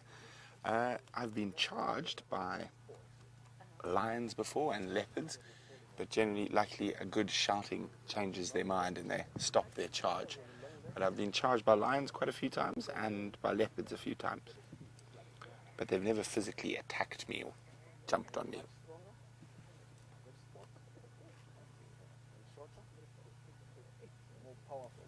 Well, leopards are the most adaptable of the big cats, and they can occur through many different types of habitats. But now, while we sit here with this sleeping leopard, let's go across to Sam, who's got one of the leopard's favorite foods. Shoulders. Whoa. Look at the size of the horns on this impala. So what we saw in the tree a bit earlier was also an antelope, but it was a kudu. And what we're seeing in front of us right now is an impala. So there's a number of them here, but there's one that we can only see now. It's a group of them. So it's 1, 2, 3, 4, 5 males that are out here, and they'll be walking around, doing things together, trying to get bigger, trying to get as big as they can. They'll have fights with those horns. Look how beautifully groomed they look. They almost look like they've been brushed by a hairbrush.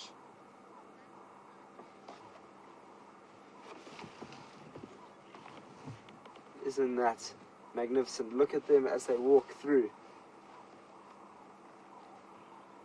They are really, really beautiful antelope that have big horns, and they'll be fighting against each other to try and create dominance and get bigger and stronger so that they can have the most females out here and get their gene.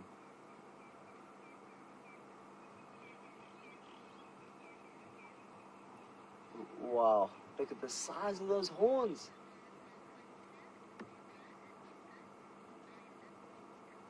Brendan, does this reserve have hyena, zebra, and ostrich? Yes, they do. We saw a hyena just now, which was very, very exciting, and a hyena would definitely kill one of these impala that we're seeing over here. The other one was a zebra. Yes, we see zebra. I saw zebra the other day. You can see, where's zebra from? What's that movie called with the zebra? What is the name of it? Black and white stripes. But there's one, oh, Madagascar it's called. That's one with the zebra. So you'll know that from Madagascar with the zebra. Such a cool animal. It almost looks like a horse, but it's not. It's a zebra. And the third one that you said was an ostrich. And look, this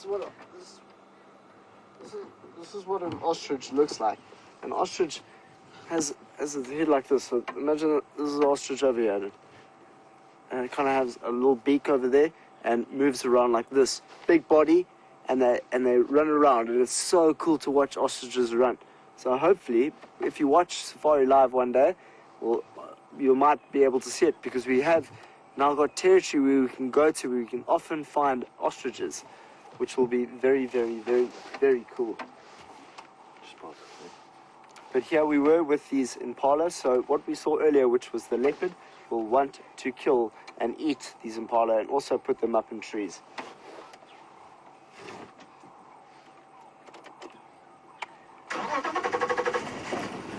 Jay, what is everyday life like for me as a game ranger, or a safari guide, rather a safari guide out here? It's amazing. I mean, look at that beautiful sunset. Just take that in over there. I mean, I get to look at that every single day and watch the beautiful sun dip into the horizon. And then I get to have a great time with my cameraman, Dave. Myself and Dave have had a great time seeing all sorts of animals on the property over the last few days. The best time. The best time, Dave says. And the best part about it is to just see what else lives on this planet, because there is so much other than humans that live here, from the zebra to the little tiny birds that are here to the big birds like the ostriches.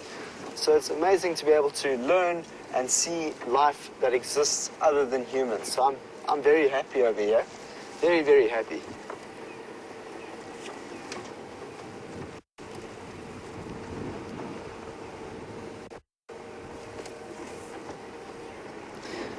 Rachel, antlers are otherwise known as horns, and do they go back do they break if they go back? I think I understood that question. I've never seen that before, to be honest, Rachel, as they go back. I've never seen that before. I've once seen an impala that only had one horn, and the other one was fallen or broken off somehow, so who knows how that fell off? We don't know until we get the opportunity to ask the impala or see something happening.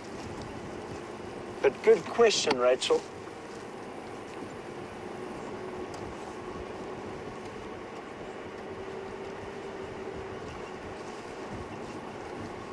Sam, great name. That is a great name. That is my name too. Do they also do impala fight for dominance and territory? That is correct. They will fight against the other males to see who can get the best availability for food and water to look after the females, that they can start having, or to have big groups.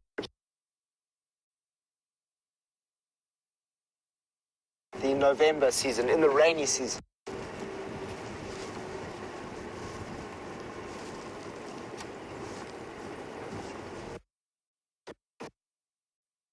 So, look.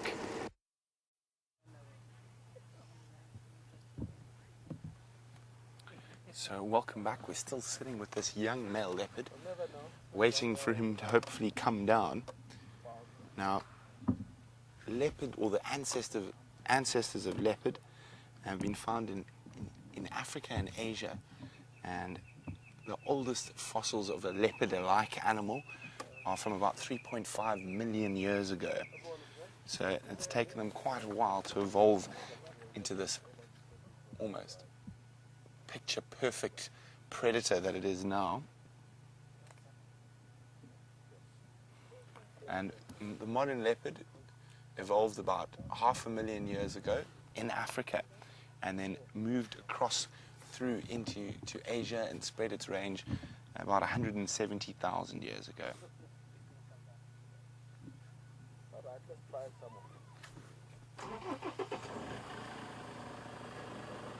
I imagine this incredible that fossilized leopard bones have been found just outside, just northeast of London, and also just outside Perrier in France, and across 40 other different sites in what is considered old world Europe.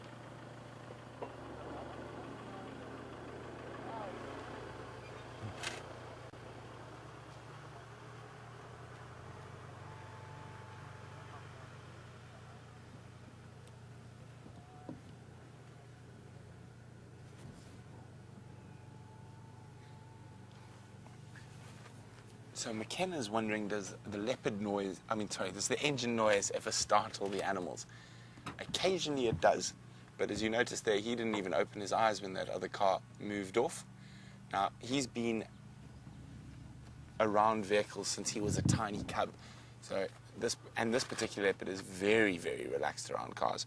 So he's not at all disturbed, but sometimes if you have an unrelaxed animal, they can get a startle from a vehicle. And you just have to drive more carefully. And again, that's reading the animal's body language.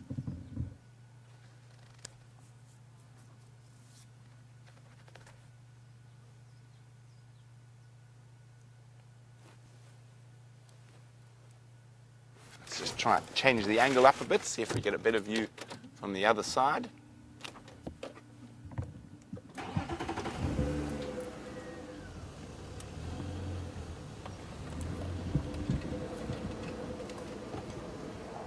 How's that, Bryan?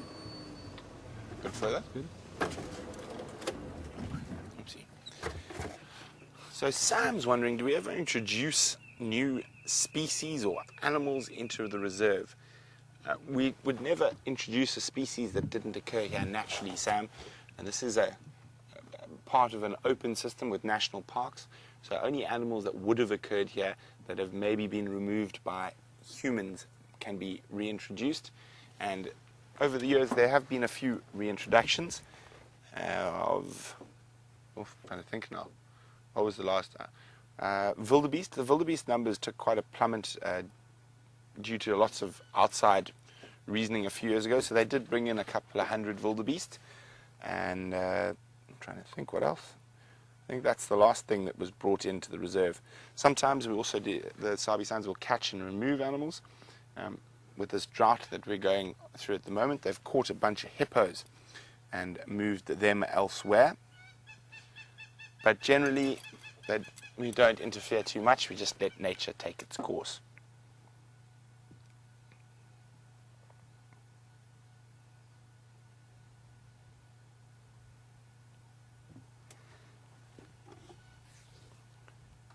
So Hayden's wondering, are there fences around the reserve?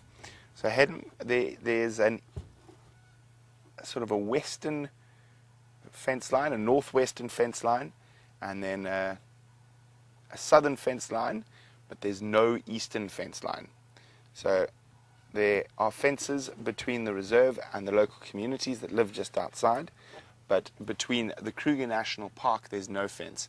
So this means we are part of an area that is called the Greater Limpopo Trans-Frontier Park, and that is an unfenced area of around 9 million acres that is set aside for wild animals to be free.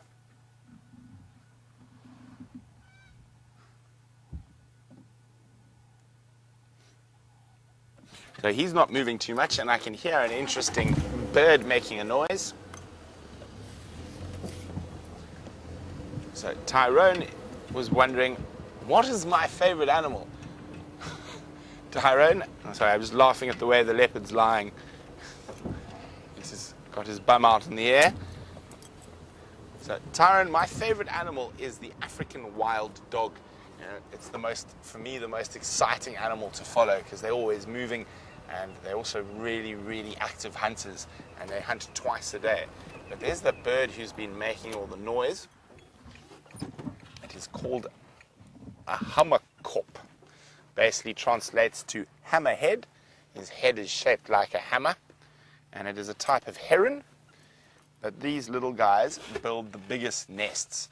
A hammerkop nest can weigh 200-300 pounds even, and they have a tiny little hole in the middle that they live in, and quite often you get birds like owls nest on top of them. But hammerkop, little heron species. They are great lovers of frogs, is one of their favorite foods, and that's more than likely what this guy is looking for here at this little water hole. Now he doesn't want to call. He's got all shy. Oh, there he flies.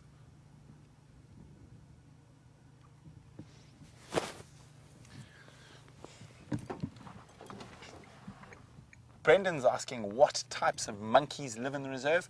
Brendan, we only have one monkey species in the reserve, and it's called a vervet or green monkey. And that's biting flies.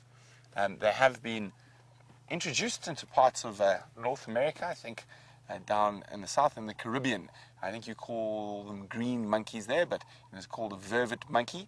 The other primate, or large primate we get in the reserve, is the chacma baboon. So that is not a monkey, but a baboon, obviously still a primate. And then we have two smaller species of primates, the thick-tailed bush baby, which is the biggest of their species, and the little tiny one, which is called the South African galago, or lesser bush baby. There, you can hear him calling now. And the sun is setting, so it's always a fascinating time of the day. And that's why we're not going to move, because as the sun sets, we're hoping this leopard is going to come down the tree and go for a drink at the waterhole.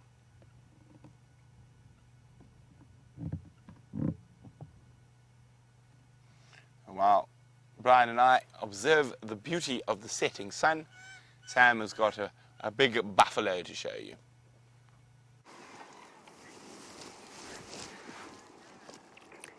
A big buffalo sitting in a watering hole here. There's actually another one just to the right of it. Check the size of these two. Now these are very, very scary animals out in the bush. If you are walking on your own or if you're walking with someone, you have to be super careful of these buffalo, because they're quite slow, and they've been taken out of the herd. They can't keep up with the large herd anymore, so they just go and wallow and sit in these watering holes. And so when they see you, they're not going to run away some of the times. Most of the time they'll run away because we are predators, but sometimes because they're old and they're tired, they will much rather just run at you. So it's between flee or fight, and they will choose to fight. So you must always be careful when you are running, or not running, when you are walking in the bushveld and you come across a buffalo. So here we are sitting with them. Let's see what they're up to. They're grazing. They like to eat the nice green grasses that come next to the watering hole. As you can see, the one on the right might just have something to eat in the grasses there. But it's been a very, very hot day, so a lot of the time you'll find that buffaloes will sit in these watering holes to cool off. And you can also see all the mud. Check all the mud on top of it. So it'll get inside that watering hole and it'll put all that mud over it so it can cool down from this hot African sun.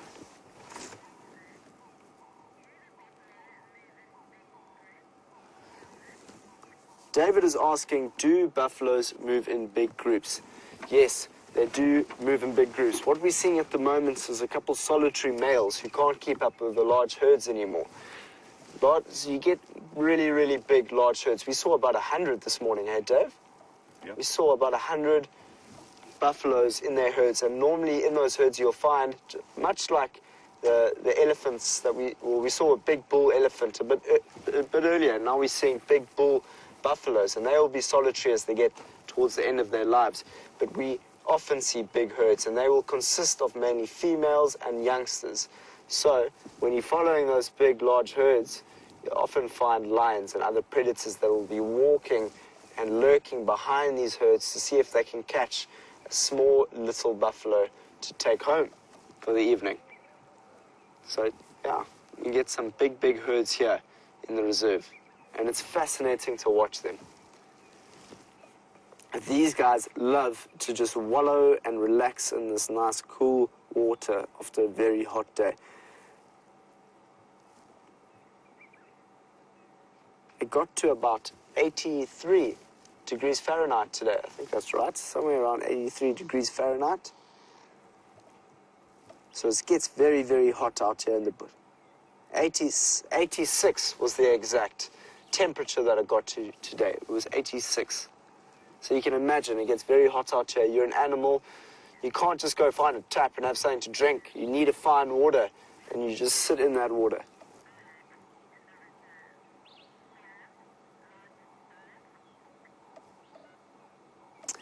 the largest bird in this reserve. The ostrich. Surely it's got to be the ostrich. That's huge. Have you seen the size of an ostrich? It can't fly though. You can't often see that an ostrich flying, but it is a bird. It is considered a bird, and it is a very, very big bird. And the size of those eggs, if you've ever seen an ostrich egg, wow, it can go about to this big. Very, very big. And you'll see lots of animals that will try and find it.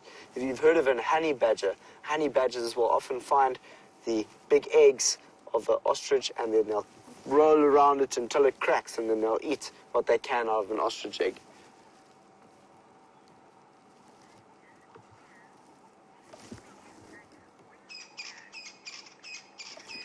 Wow, the ostrich wingspan, Sam, is about 2 meters big. So try and imagine that. Take 2 meters in your classroom, try and measure that out, and just see how big that wingspan is. It's massive. It truly is incredibly big.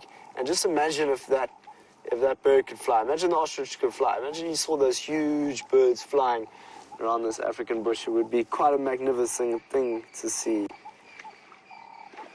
2 meters is around 6 feet. So I don't know how big you guys are, but take big 6 feet, walk in that classroom of yours, and just get a measurement of how big that is. I think that'll be an interesting exercise to do in your classroom.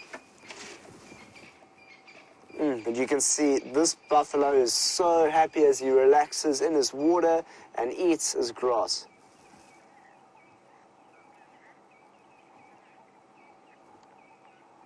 David wants to know, how are the watering holes replenished? Well, some of the watering holes here that we get on the reserves are pumped, so that we actually have pumps that will be able to fill up some of the dams, but that's only with some of them. We have to rely on the rainfall that comes in for some of the pans and dams that are around this area, and so it's been an exceptionally dry summer season. And I'm not sure what kind of season you get your rain is over there. Let me know. #SafariLIVE. I'd love to know when you get your rainy season.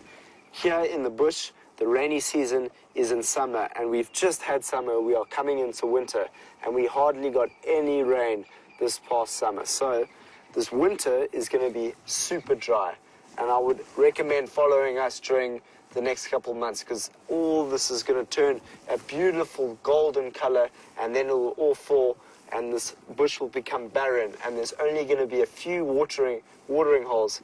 And what does that mean? If there's only a few watering holes, that means there's going to be competition. That means there's going to be a number of elephants we've never seen before, a number of buffaloes we've never seen before, coming into these areas and playing in the watering holes.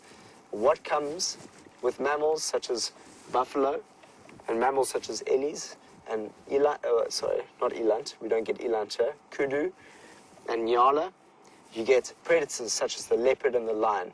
So it's going to be an exceptionally exciting few months as we go into winter. It's going to get very cold here. You're going to see me with a beanie on and some gloves, but I'll be out here with Dave, the cameraman, and we're going to have some fun, I'll tell you that. It's going to be great. But let's leave these buffaloes to relax in their watering hole. I'm sure they don't want me talking next to them all the time, even though I'm sure they like to be looked at. Thank you, buffaloes. It's been exciting. Enjoy the rest of your bath. It does look like it's bath time for them. It's in the evening. Have a look at that moon, though. That moon above this watering hole is spectacular. Look, it's nearly full moon, and I'll tell you, the bush changes dramatically as the full moon appears into the night. Everything becomes a lot brighter. You can see things in the night. And I'll tell you, my favorite thing that I've ever experienced in the full moon is just sitting out here one evening as I was coming back to camp.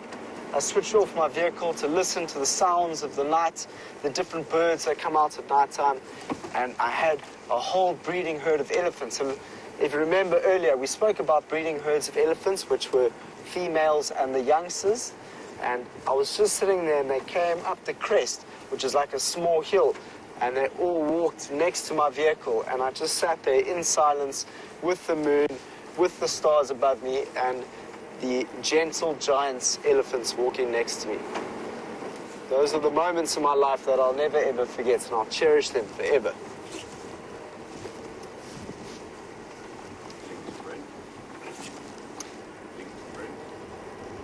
With that, let's go and see what Brent's up to, and we are going to head into the drainage line to see if we can find a leopard.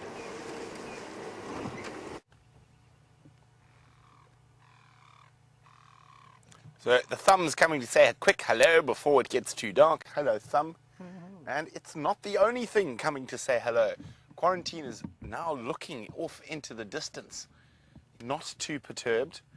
He's still in the exact same spot. But we are busy being joined. And we'll show you what we're being joined by shortly. And he's watching what we're being joined by quite carefully.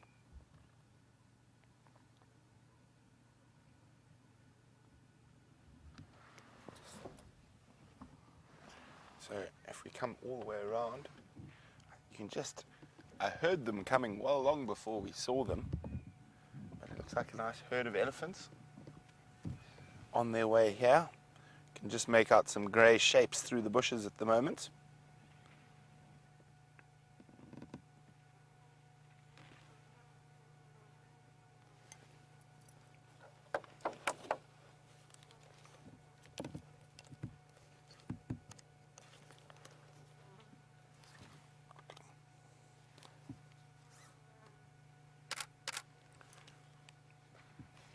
Now, Charity is wondering, how do elephants defend themselves when they're attacked by predators? Charity, it's very seldom when a predator is brave enough to attack an elephant. They're so big, so strong that they would be able to pound most predators into oblivion. Only lions, and only in certain parts of Africa do lions specialize in hunting elephants. Now, occasionally lions will go for baby eddies like those who go through there, but the females will defend them vigorously.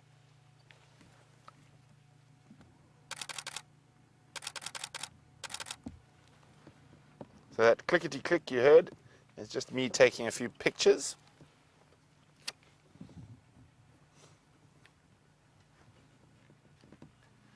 Now, a big bull elephant, or actually let's start with a big cow elephant like that. And Hannah's wondering, how much water will they drink on a daily basis? Hannah, a big cow like that probably drinks close on 100 litres, just under 100 litres of water per day. So they are constantly on the move for food and water.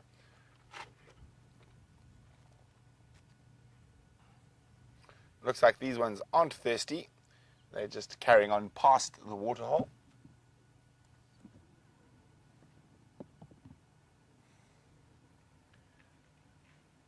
So Josh is wondering, can you touch the elephants? You most certainly can touch the elephants, Josh, but they might touch you back. And being so big and strong, it's generally quite sore. These are wild elephants. We don't touch them. They can be very dangerous. And an animal that size can really flatten you. Oh, more. The latecomers, the young bulls at the back. But so, Josh, we don't touch these elephants. If we tried to touch them, they would either run away or flatten you.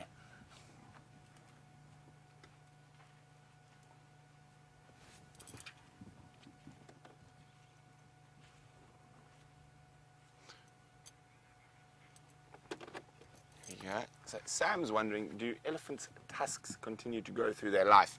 They do, but they obviously slow down as they get older. But they do continue to grow throughout their life. So you can just, that click is me taking a few pictures.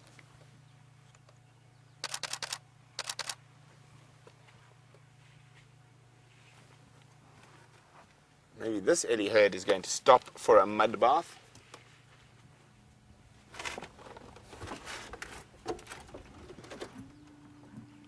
So Jaquan is wondering how many elephants are actually found in a herd. Now it completely depends. There can be as little as 3, there can be as many as 100. But normally you can say safely, oh no, they're not stopping for a mud bath. Normally they're probably around 5 to 20, sort of average herd size in this area. But they do form into bigger groups of multiple elephant herds together. So there's normally a little family nucleus like we're looking at now that will join up with other herds of elephants. They're interested in munching, not drinking at the moment.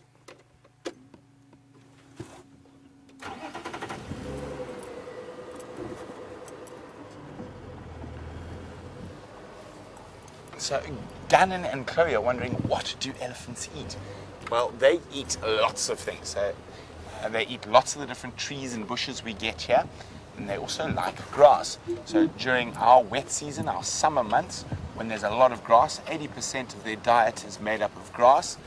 And now as we go through to the dry season and the grass is disappearing, 80% of their diet will change from grass to trees and bushes.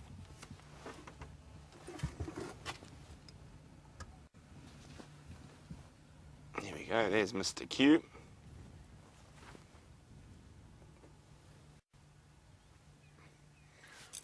Brandon's wondering how long an elephant's trunk is.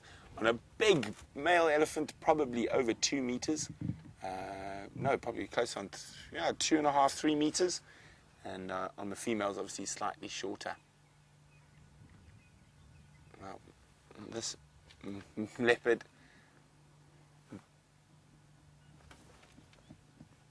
it doesn't look like he's about to come down at any point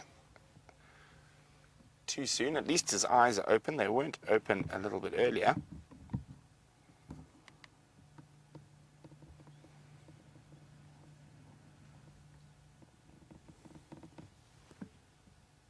Oh, his eyes are getting heavy again.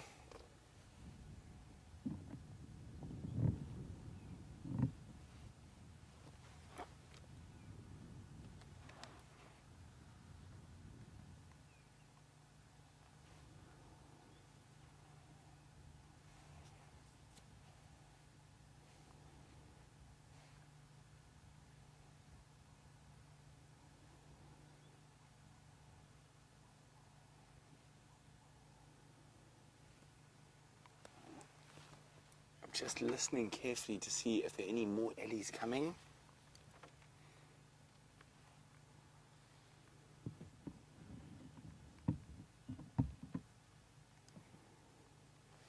So Charity is wondering, how do elephants communicate with each other or make sounds? They have lots of different sounds, Charity, but most of the communication is done in low rumbles that are too low for us to hear. So it almost sounds, the best way I can describe it is almost like purring. Oh, there's a yawn. And so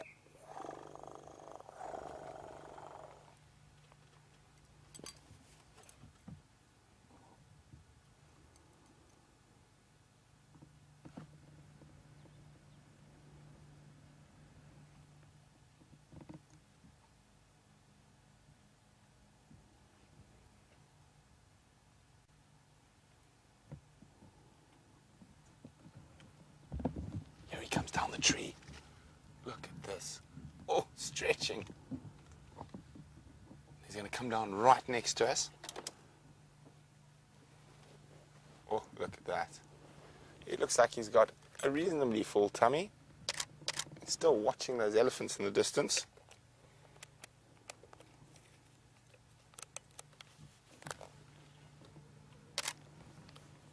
Oh no.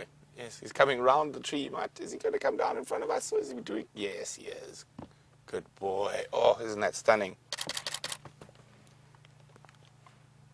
And you can see he's not as bigly built as that other male leopard, that big dominant male we're looking at. So hopefully he's going to stop for a little drink shortly. So I realize a lot of you guys in the States don't understand meters so I just said 2 meters is about 6'5". Let's see where he's going to drink.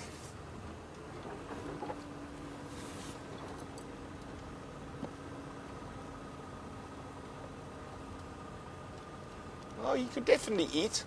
A little bit hungry. Hey, Mr. Q.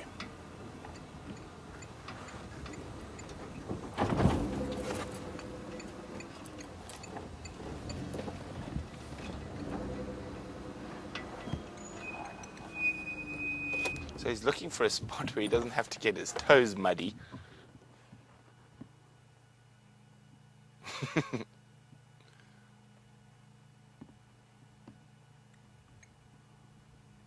Wow, he's so close to us now. I think he's found his spot. Hopefully it's not just off the front of the vehicle. Look at that, he's right next to the car.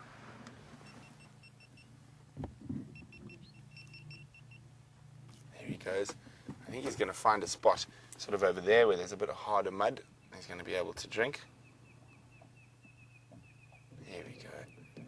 What we're going to do is we're just going to move to the other side.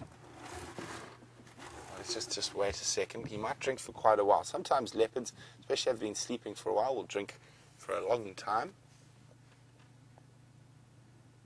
Oh, look at that. Isn't that beautiful?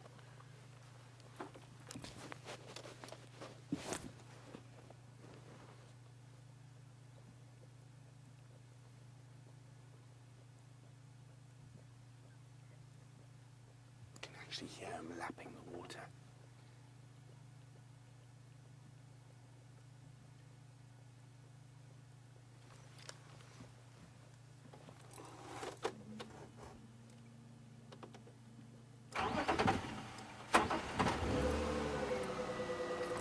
See, he doesn't even lift his head when we start the car. I'm just going to try and get a spot where we can have a better look at his beautiful face.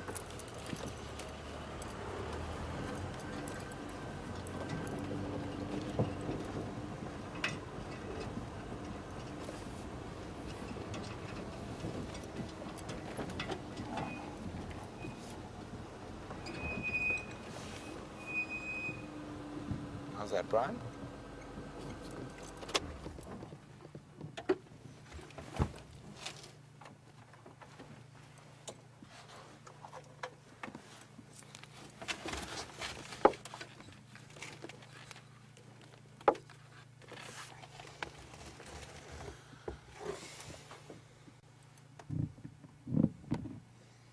So guys, isn't this amazing? You are sitting at high school, joining us on an African safari, and it's so great to have you with us.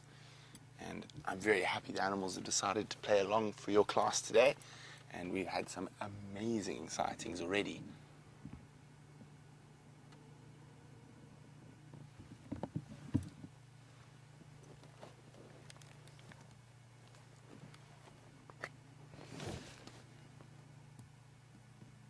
So a message from Miss Clark that everyone is so focused on this male leopard.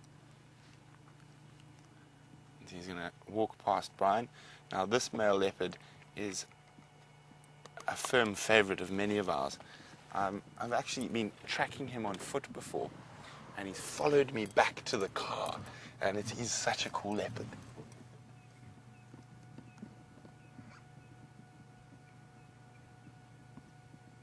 Oh, he spotted the buffalo, and he started walking a little bit wider. Now, that buffalo are far too big for him.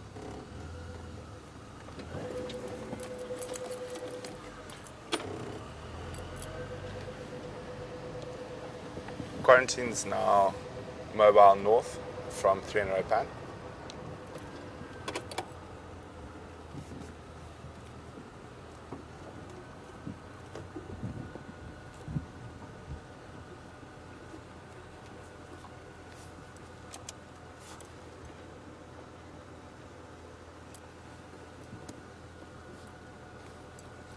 So as it started to get dark, the sun's dipped below the horizon, and he's now starting to hunt. We will try to stay with him for as long as possible.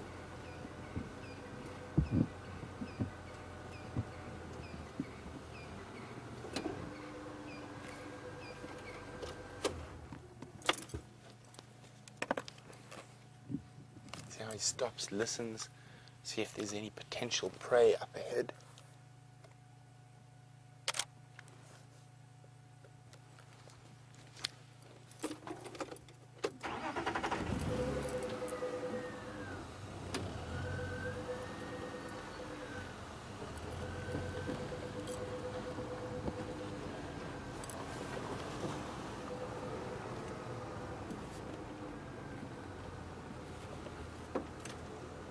spotted something. He spotted something.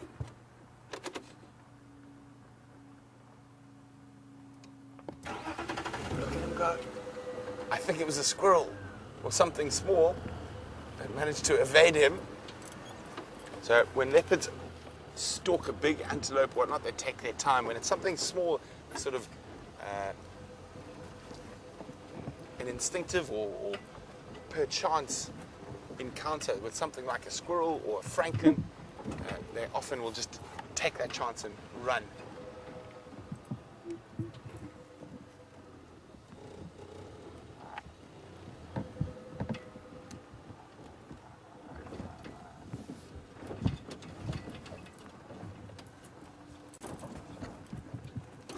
Oh, he's found something smelly to roll in. So David's wondering how fast they can move when they are going after prey. Now, a leopard's top speed is 24 meters per second. And they generally do that from very close by. They generally only will go into that full speed when they're about 5 meters away from an animal. I'm just going to go around this thicket. And the really fun thing about spending time with these young male leopards is they're quite a bit more playful than adults. So they tend to do strange things from time to time, which is always very entertaining.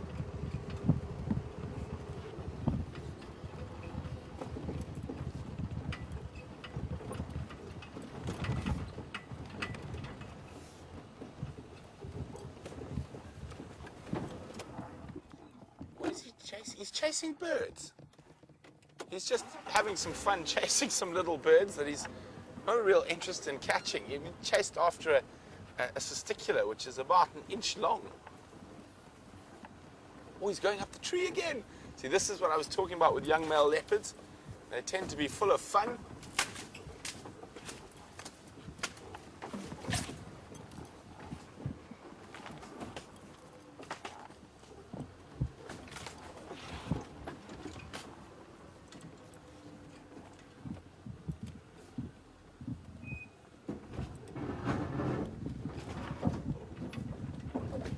Look at that.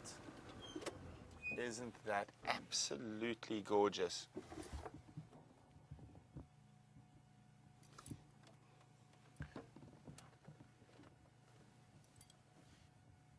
So lion and leopard are both what we call ambush predators.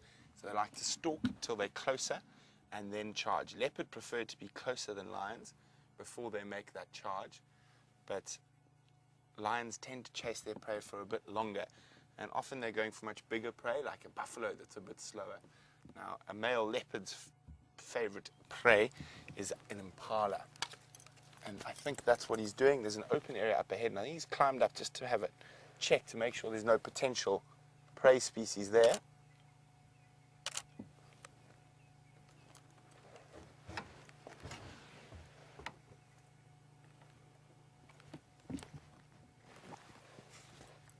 Looks like he's going to come down again, or he's going to sit and survey the savannah.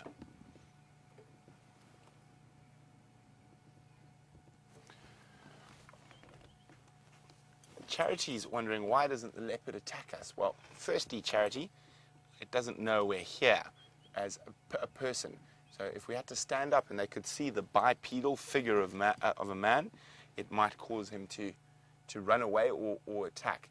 But man are not leopard's normal prey. Also, we're in a car that smells a lot like petrol, diesel, or petrol, oil. So it's not something that would be very nice for him to eat. It's also very big.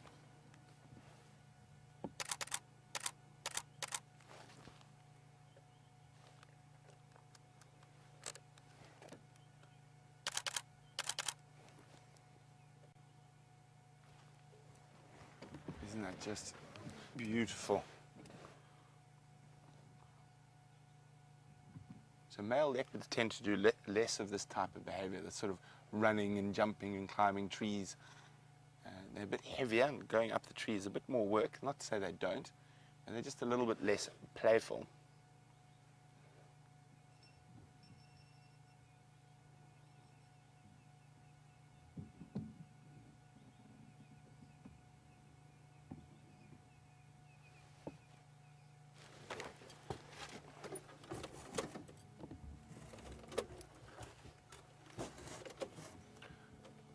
Marie is wondering if we conduct research in the reserve. There is some research going on, and there's actually a research on the leopards going on at the moment on their genetics.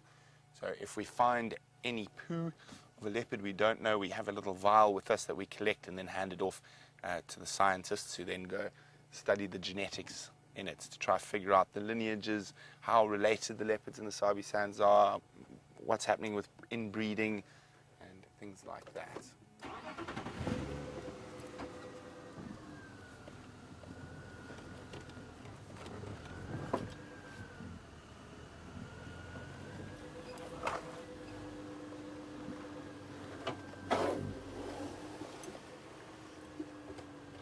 Here he comes.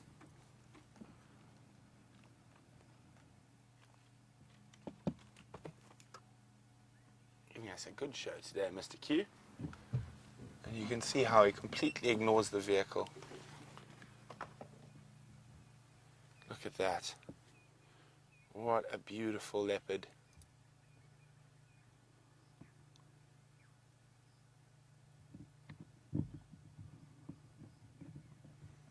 Now, you guys have joined us from Cox High School.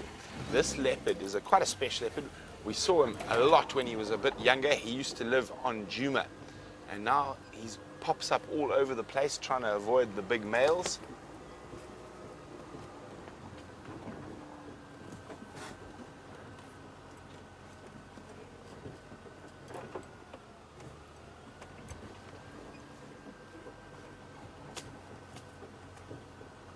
Now, I want everyone who's watching to wish him to turn east and not carry on north, because otherwise it's going to go out of our traverse area. So the animals are able to go wherever they would like, but we aren't, unfortunately.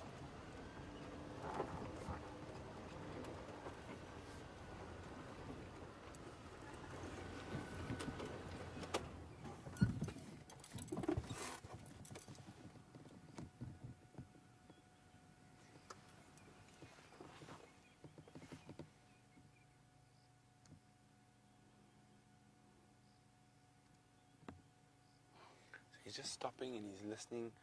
He could be listening for the sounds of impala or any other small to medium-sized antelope, which make up most of his prey. You see, the flies are still irritating him, even though it's dark and there's a lot less flies.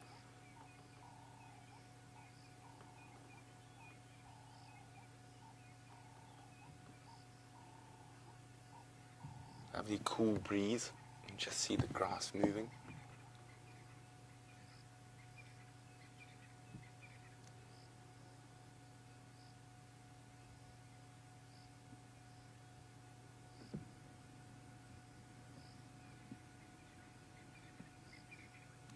I'm trying to listen with him, see if I can hear anything. Of course, his hearing's much better than mine.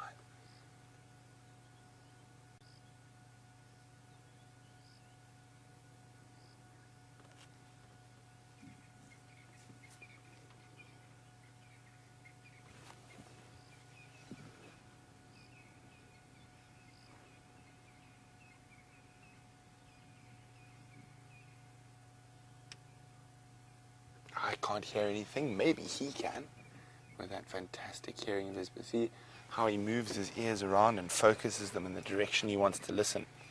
Now, a very interesting thing about him being able to do that is some people can wiggle their ears. Now, that is a leftover skill from when we used to live out in the African savannas, and the more we evolve, the less we need little skills like that. And they've done some really interesting tests on that. So there's this tiny little remnant muscles behind your ears, and even people who can't wiggle their ears, if they're trying to listen for something, those little muscles twitch and actually try to find where the sound's coming from. So that's, of course, when we were still ape men and our ears had a bit more mobility than they do now, when we had to listen out for lions and things trying to eat us. Oh, big yawn.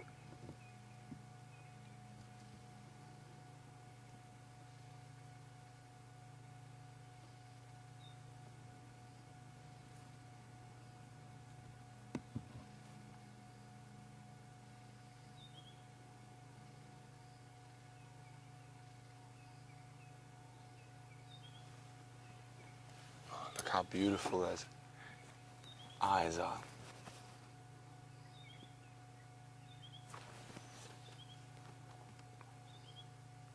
You can see those little flies buzzing around his ears. Oh, he's going to go behind us this time.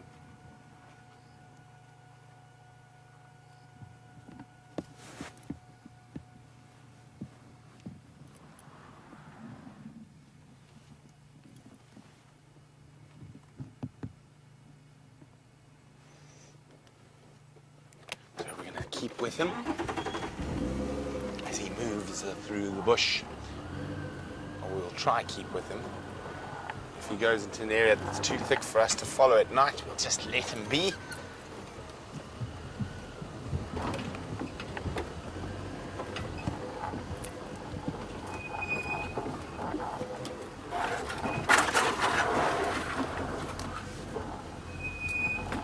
Now we've got to be careful. A lot of these bushes around here are what we call flat tire trees.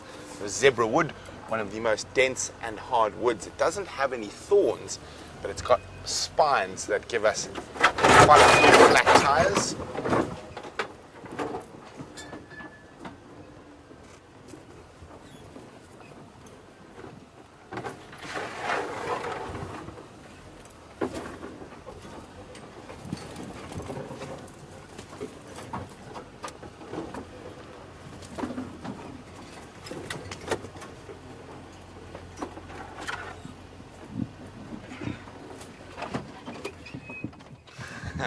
Well, a comment from Nicola Austin, who is an ex-SafariLIVE director. She says, "Hey, Brenty, you found my favorite leopard. May he go east."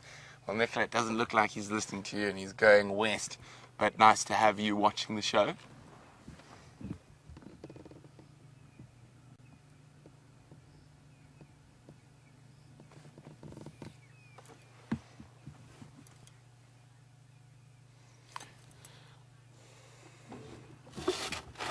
So, to the whole class of Mrs. Clark from Cox High School, it's been great having you on the drive. Can't wait to have you on the next one.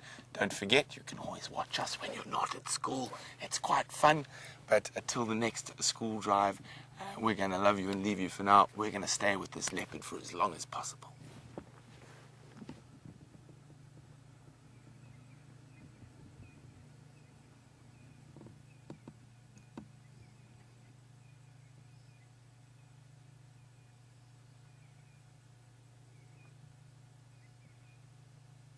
Always great having the schools on with us, but welcome back to all our other viewers, and please send through your questions. We do appreciate them, and if you're not sure how to do that, remember, questions@wildearth.tv or hashtag SafariLIVE on Twitter. And how exciting is this? The quarantine male leopard. I literally did a dance in my seat when that update came over the radio. It's been so long since we've seen him, and even longer since we've seen his brother. So hopefully his brother also decides to make an appearance in the next little while. And look at that lovely sky behind him.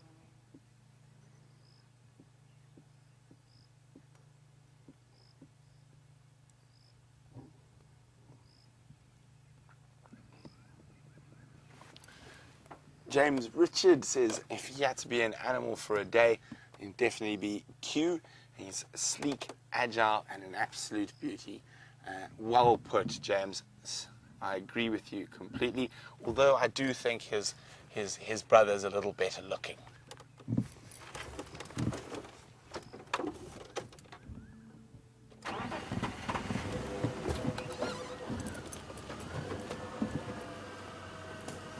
So while we reposition, we're not going to leave Mr. Q, but Sam has got something interesting to show you.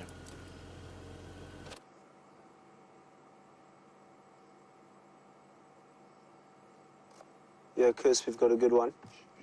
You're live, son. Oh, wow. Look at this little critter over here. Look at him on the end of his stick. So we've been from leopards hunting to a tiny little worm. It's on top of the stick. I haven't got a good angle of him. Let's see if we can get a better angle of him. There he is. You can just see his head at the end there. He actually looks like he's part of the stick. But in a few seconds, we're going to watch him move. I'm going to count. 3, 2, 1. He's going to move. Oh well, that's okay. So this is a little guy. Let's see if we can... Maybe try an angle from this side. You might be able to see him better. Right. I can hold it if you want. There's a tiny little worm. We're going to see if we can get another angle of him. Yeah, that's perfect.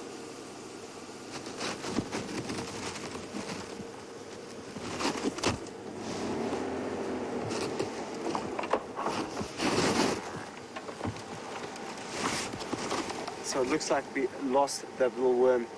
It was very difficult to see him, but it was just incredible how your eyes can pick up on the slightest, the smallest thing in the bush. And that little wormy who's out there is actually a caterpillar, not a worm.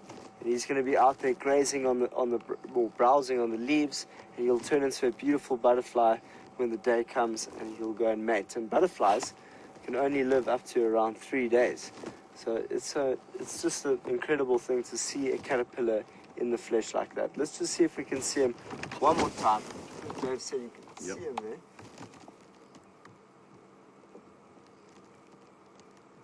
There he is. Wow, look at him as he moves about the tree. The life of a little caterpillar on a tree. And what do you think would eat this caterpillar?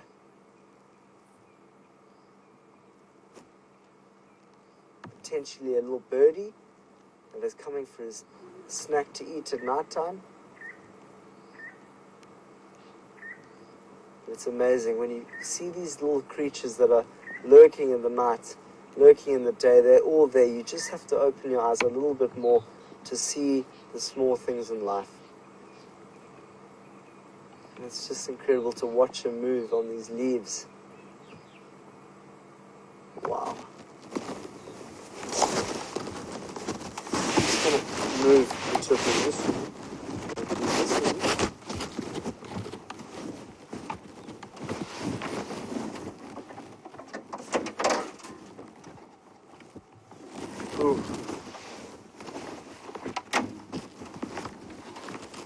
Alright, so I'm having problems with my audio, so I can't hear anything that's coming into my ear. But that's okay. I'm going to see if I can get it back out. So we're going to carry on into the night and see what we can find. With that, let's just go and see what Brent's up to, and we'll see you now.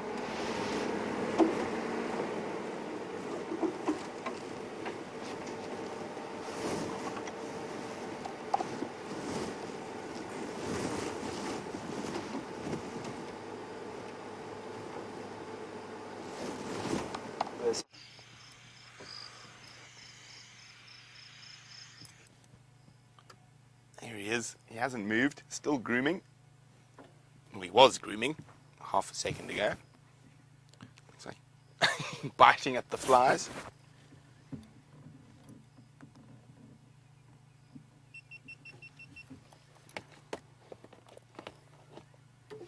So wonderful to catch up with.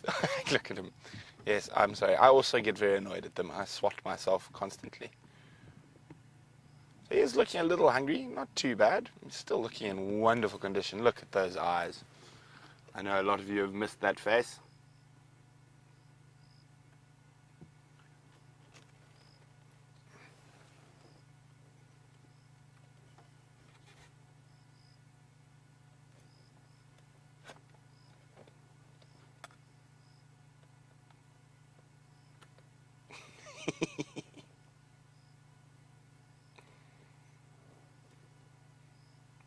I do miss spending time with young male leopards. They're such good entertainment. Hey, Mr. Q.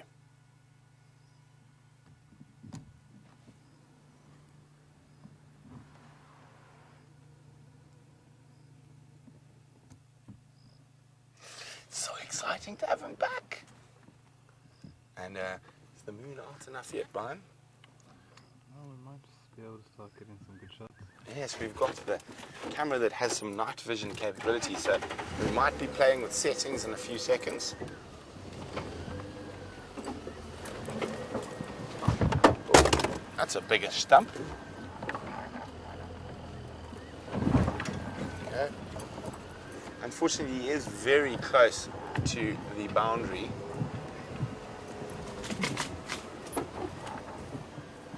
And where did he go?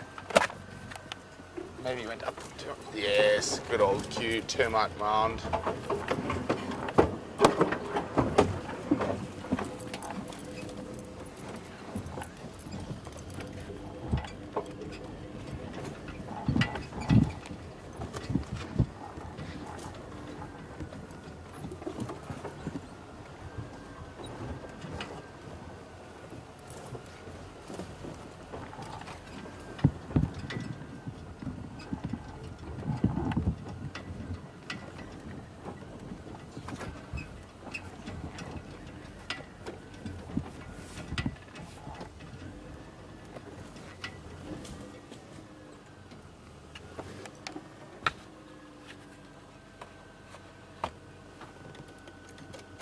So Kat in Tampa said she's noticed that he hasn't done any scent marking.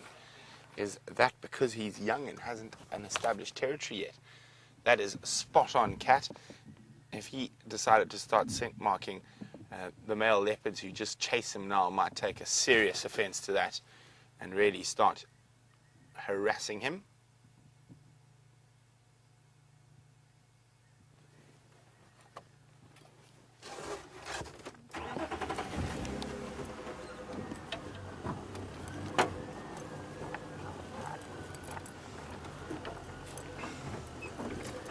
Zoe would like to know, is Q mating yet? No, he's not, Zoe.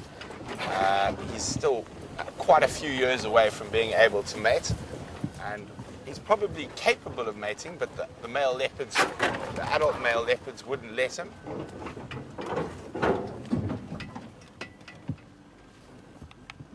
Look at that beautiful sky behind him.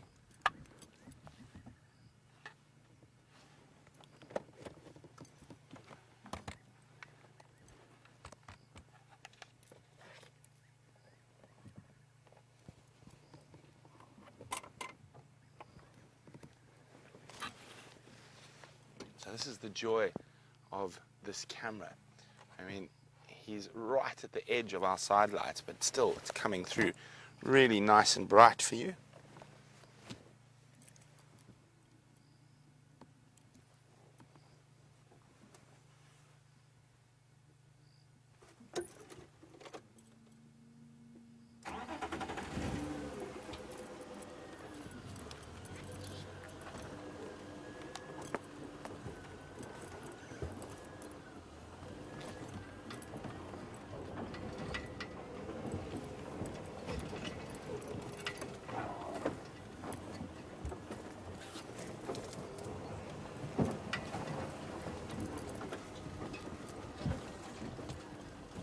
He's taking me through quite a thick area here.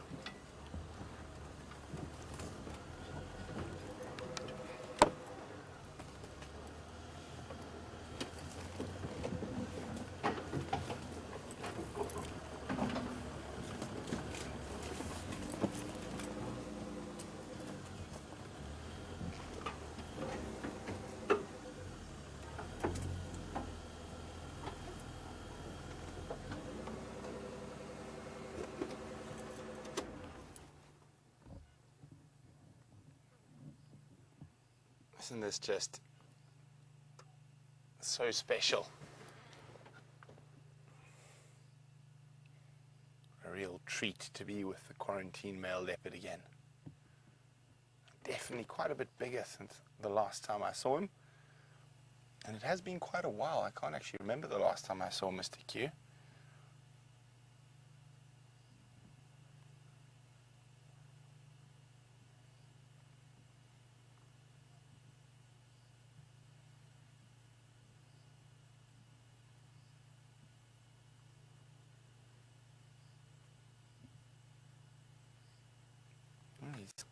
smelt something interesting.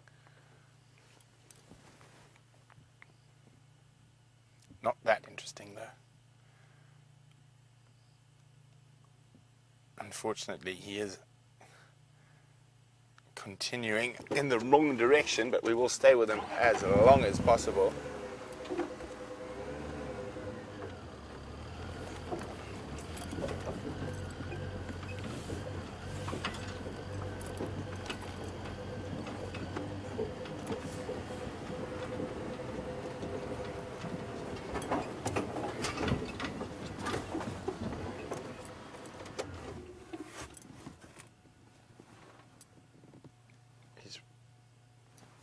See him? There it is. Yeah, it's just coming out. There we go.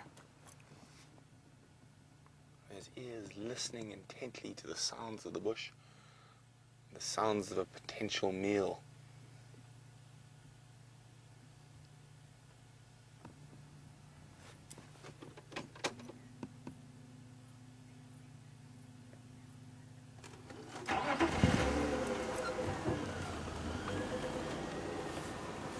Susan's wondering, can you tell the difference between a male and female leopard by looking at their faces?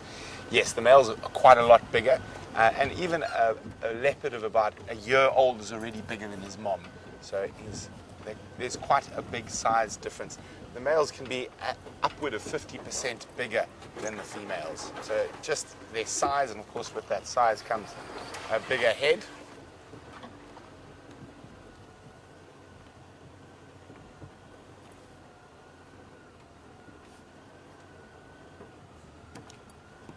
He's quite capable of taking some quite big prey. We've seen him kill adult female kudu before, which is incredible.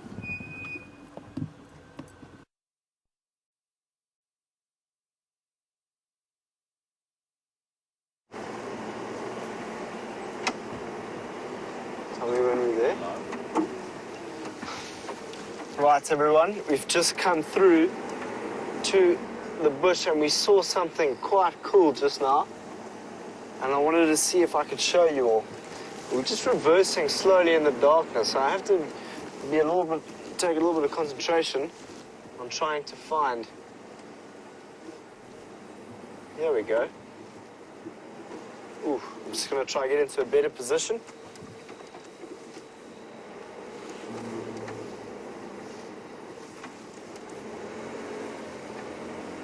There we go. So myself and Dave have been out trying to find and learn a little bit about the night creatures that are out here tonight. And, you know, if we have a look at this tree that's in front of us here, this is a tamboti tree. And I'm just going to go to the other side of it. Now, look at how this tree has been ripped out of the ground by an elephant. You can really see the power of an elephant that's able to pull and rip something out of the ground like this. It really is quite magnificent. But what's really important is to learn about what will happen to this log and the life that exists in a log. And in this log, the log will begin to decay, and you'll find that you'll find spiders and scorpions and all sorts of little bugs that will make its way and nest inside the log of this, what looks like a tamboti tree. So I just thought it would be really important to show some of the viewers at nighttime. We had some bugs crawling on it a little bit earlier, but there's no bugs there anymore. But it's amazing. When you stop to look at a log, you often just think that's just a log. But in actual fact, the life that exists within a log is just exponential. And when you stop to look for it, you'll begin to see that little ant moving and that scorpion's thing moving around and all those little things. That, for me, is one of the most exciting things I love about the bush, is finding the small things, understanding them a little bit more. Because we've been so privileged to understand and see all the big things in the natural world. And it was an opportunity for us to have a look for the small things. With that, I'm just going to find my audio. Link to Brent. Okay.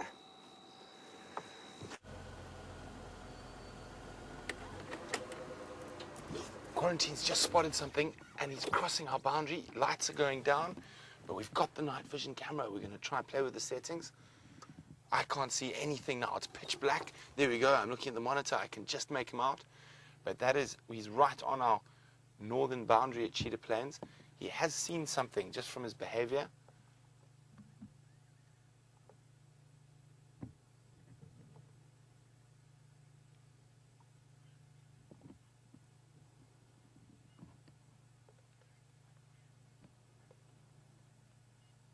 He's coming straight back down the road towards us. Look at that. Isn't this amazing? I don't know what he's seen. Our lights are not shining on him. Even our side lights are not. The camera's just grabbing all ambient light around. So it is a bit grainy, but isn't this incredible? Turn your light away. That light's affecting the lens. Yeah. So he's coming straight towards us.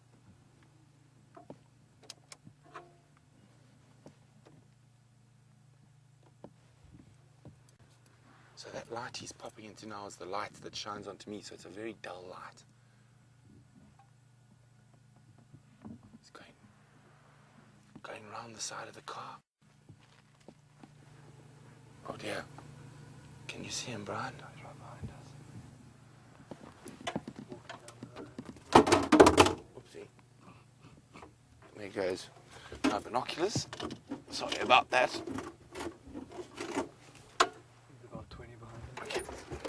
Does it look like he's still stalking? Yeah, he's looking to the left-hand side of the road.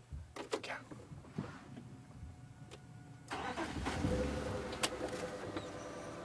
We're just gonna go away from him and turn around. Just find a quick place to turn.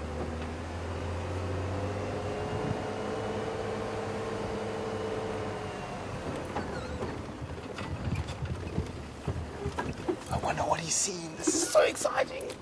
Unfortunately, we are running a little bit low on battery, so if we do disappear, I do apologize profusely.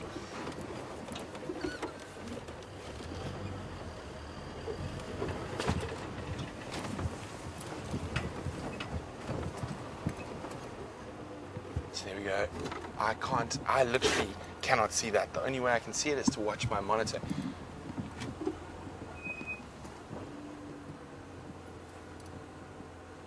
So we're just trying to see if we can see him. He might have disappeared off into the bush.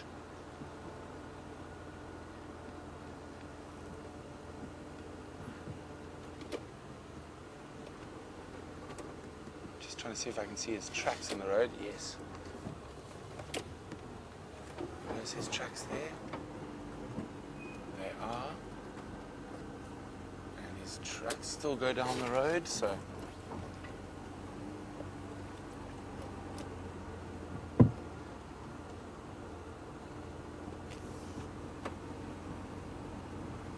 His tracks have gone off. No, they're back on the road. So I'm just using the lights to see his footprints. And his footprints have now disappeared. So he's gone off the road to the north of us here. Unfortunately, it is out of our traverse area. But we won't just sit here and listen for a second.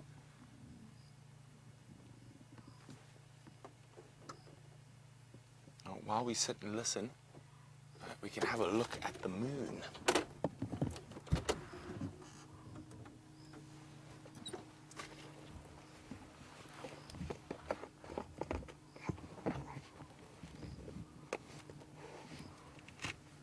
You can see there's quite a bit of dust in the air.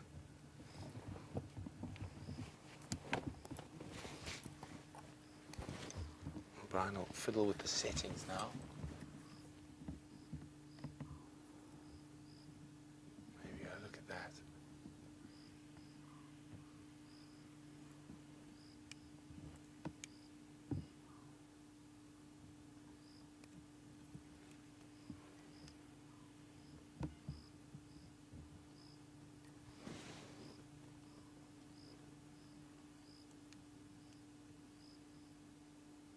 So what I'm listening for is the sound of him either catching something or the sound of an impala snorting if he's been spotted.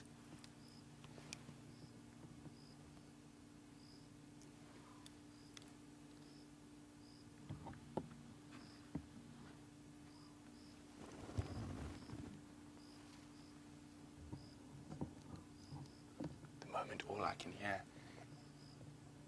is a hornbill, tock, tock, tock, tock in a tree, and a little scops owlet.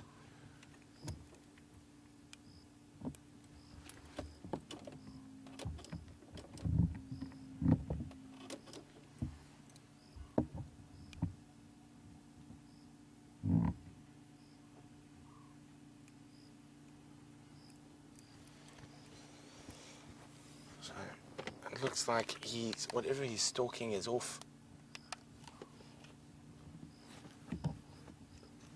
to the north of us. And I think we're just gonna leave him be. Hopefully, he was quite hungry, so hopefully he does manage to catch a snack.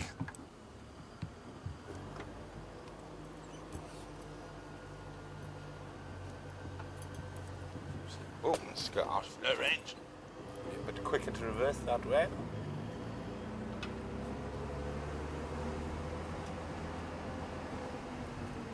So his tracks went off about there and into the bush there. So I wonder what was there. But let's give him the best chance possible. He was quite hungry. And of course, unfortunately for us, even if we hear him catch something, we can't go across this boundary.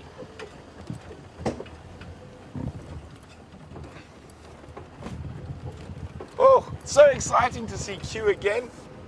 And I do miss those young male leopards and their playfulness. They are wonderful to spend time with.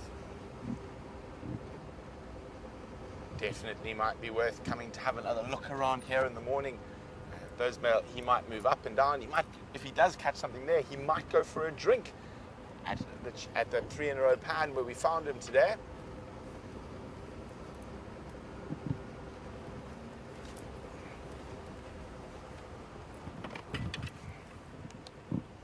So let's see what else the last few moments of the drive can give us.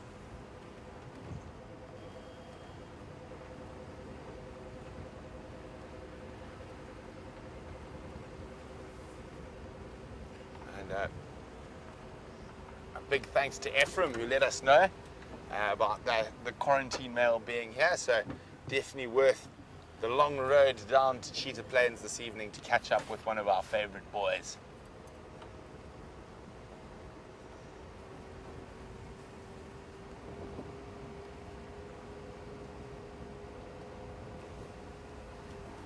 Steph saying please come to Cheetah Plains in the morning to follow up.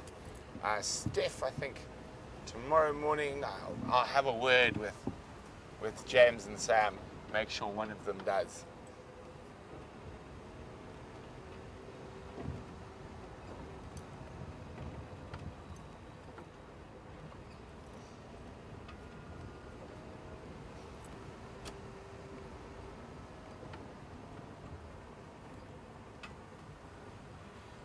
So what a wonderful, wonderful thing, and nice to see him in such good health, even though he was a little on the hungry side. It looks like he's avoided any trouble from Tingana for a while. I think Tingana has been seen chasing him a couple of times, but fortunately, being lighter at that age, he's able to run away a bit better. But definitely worth the long haul. Just a quick note, we just want to make sure everyone knows that the killer bees have brought the first lion sighting on Cheetah Plains, the first cheetah sighting on Cheetah Plains, and now the first leopard sighting on Cheetah Plains. What next, Bryan? What next? Oh, yeah. The killer bees. Killer bees. We're going to have to get something a bit more challenging next. And Bryan, I think you can take this one. Thank you, everyone. Thank you. Oh no. As Bryan is coming to join us, the rest of us old people who are over 30. The vast majority of our camp, I think, is still under 30. Who's over 30? It's only old fogies and has-beens. Yes, so it's myself, Steph, James. Is that it? Rebecca. Yeah. And now Bryan. Dump. And Alex. There we go. So the rest of the crew are what we refer to, or what in Shanghai is referred to, is mampimpans, little ones. So while the killer bees make their way home for a well-deserved dinner, we're going to go across to the latest mampimpan on the SafariLIVE crew to say goodbye. So let's go see Sam.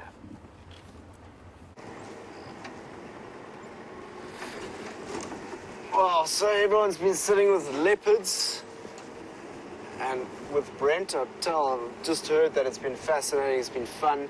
It's been another fun-packed day here in the bush. Myself and Dave have been wishing to see a honey badger. Honey badger is definitely one of my favorite animals to see just because of its coat and the way in which it is that big white stripe on its back.